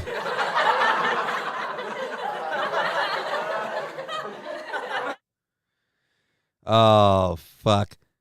An operation at Ben Gurion Airport led to hundreds of pounds of fruit roll-ups being confiscated from luggage, officials said. People have been bringing the snacks from the United States, where a box of 72 fruit roll-ups can be bought for about $27, to Israel, where a single fruit roll-up can be sold on the black market for as much as $6. I mean, dude, that's just smart. Officials said the confiscated luggage, as well as at least 10 packages intercepted in the mail recently, constitute illegal commercial shipments that would be subject to the associated taxes and inspections from health officials. The spat of illegal importations led to the Israeli Ministry of Health to issue a warning on Twitter about the high sugar content of fruit roll-ups paired with ice cream. Glucose and corn syrup and dry corn syrup are all sugar. A lot of different types of sugar, the ministry wrote of the ingredients of the fruit snacks.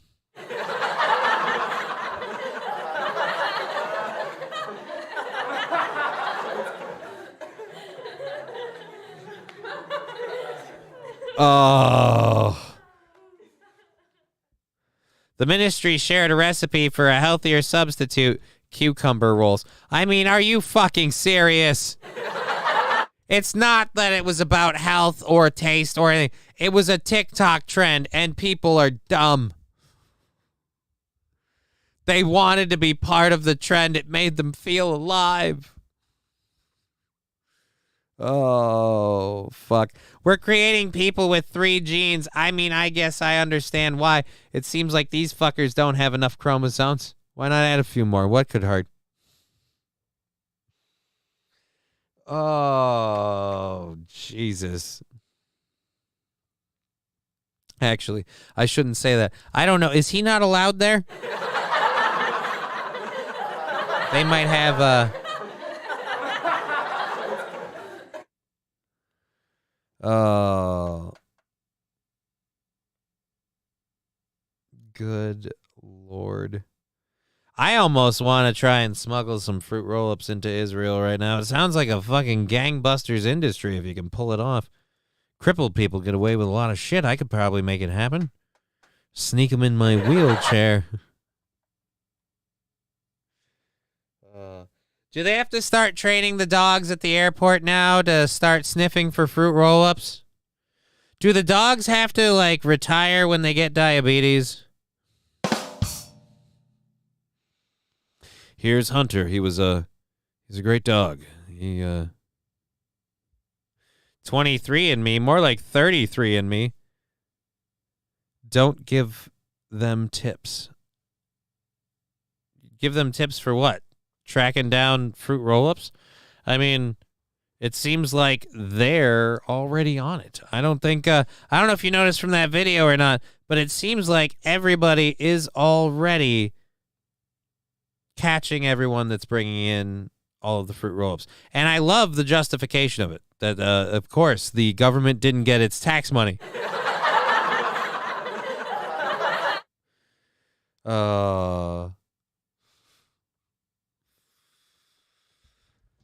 Oh, that's funny. Alrighty. Well, we've had a wonderful show. Let's go ahead and pull up the last thing we're going to talk about today, which is my sponsor, Hemponics. I cannot say enough good things about these people. They're helping me and my family with some issues we're dealing with here, both with me and another member of my family. And so I will once again share their link and extol the virtues of these lovely, lovely folks. BRB. Well, yep, cool. There we go. There's the Hemponics link there, and there,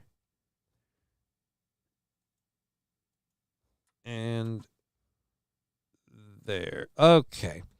So, you have to be 21 or older to order their products. The links I sent you in the chat will take you to this website, but it's the portal version of the website where we get the referral for everyone who buys any of the products. I love all of their products, particularly the HHC, the Delta 8 vapes. I'm a bigger fan of the HHC vapes. The gummies are great. The oral tinctures are pretty good. I'm sorry, I'm fucking up. I'm just having a long day. It's been a long day. They got stuff for your pets with pet treats, tinctures for your pets. If you have pets that deal with arthritis, issues like that, joint swelling, or seizures or spasms, things like that, those can be helped with a lot of the CBG pet tincture stuff. So they have a lot of stuff for you. If you have anything that you think can be treated with, or anything you think could be helped with CBD or any of those products, check out the products at Hemponics. They're great folks. I love their stuff. They make their stuff from stem to sale, or from seed to sale, I should say. So it's all in-house. You can trust them making it from start to finish. We're going to head out of here. It's been a great day. Thank you for being part of another amazing show.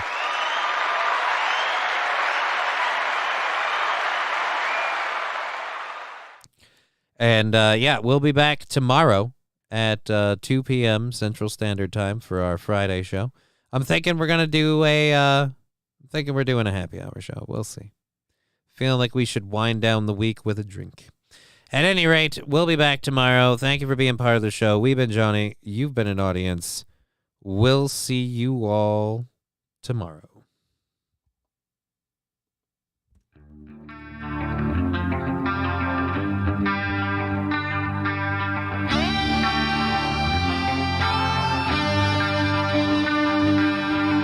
Game over. Fuck! What the fuck? Fuck! Who the fuck? Fuck this fucking house is too fucking fucks! Fuck! Game over, man. Game over.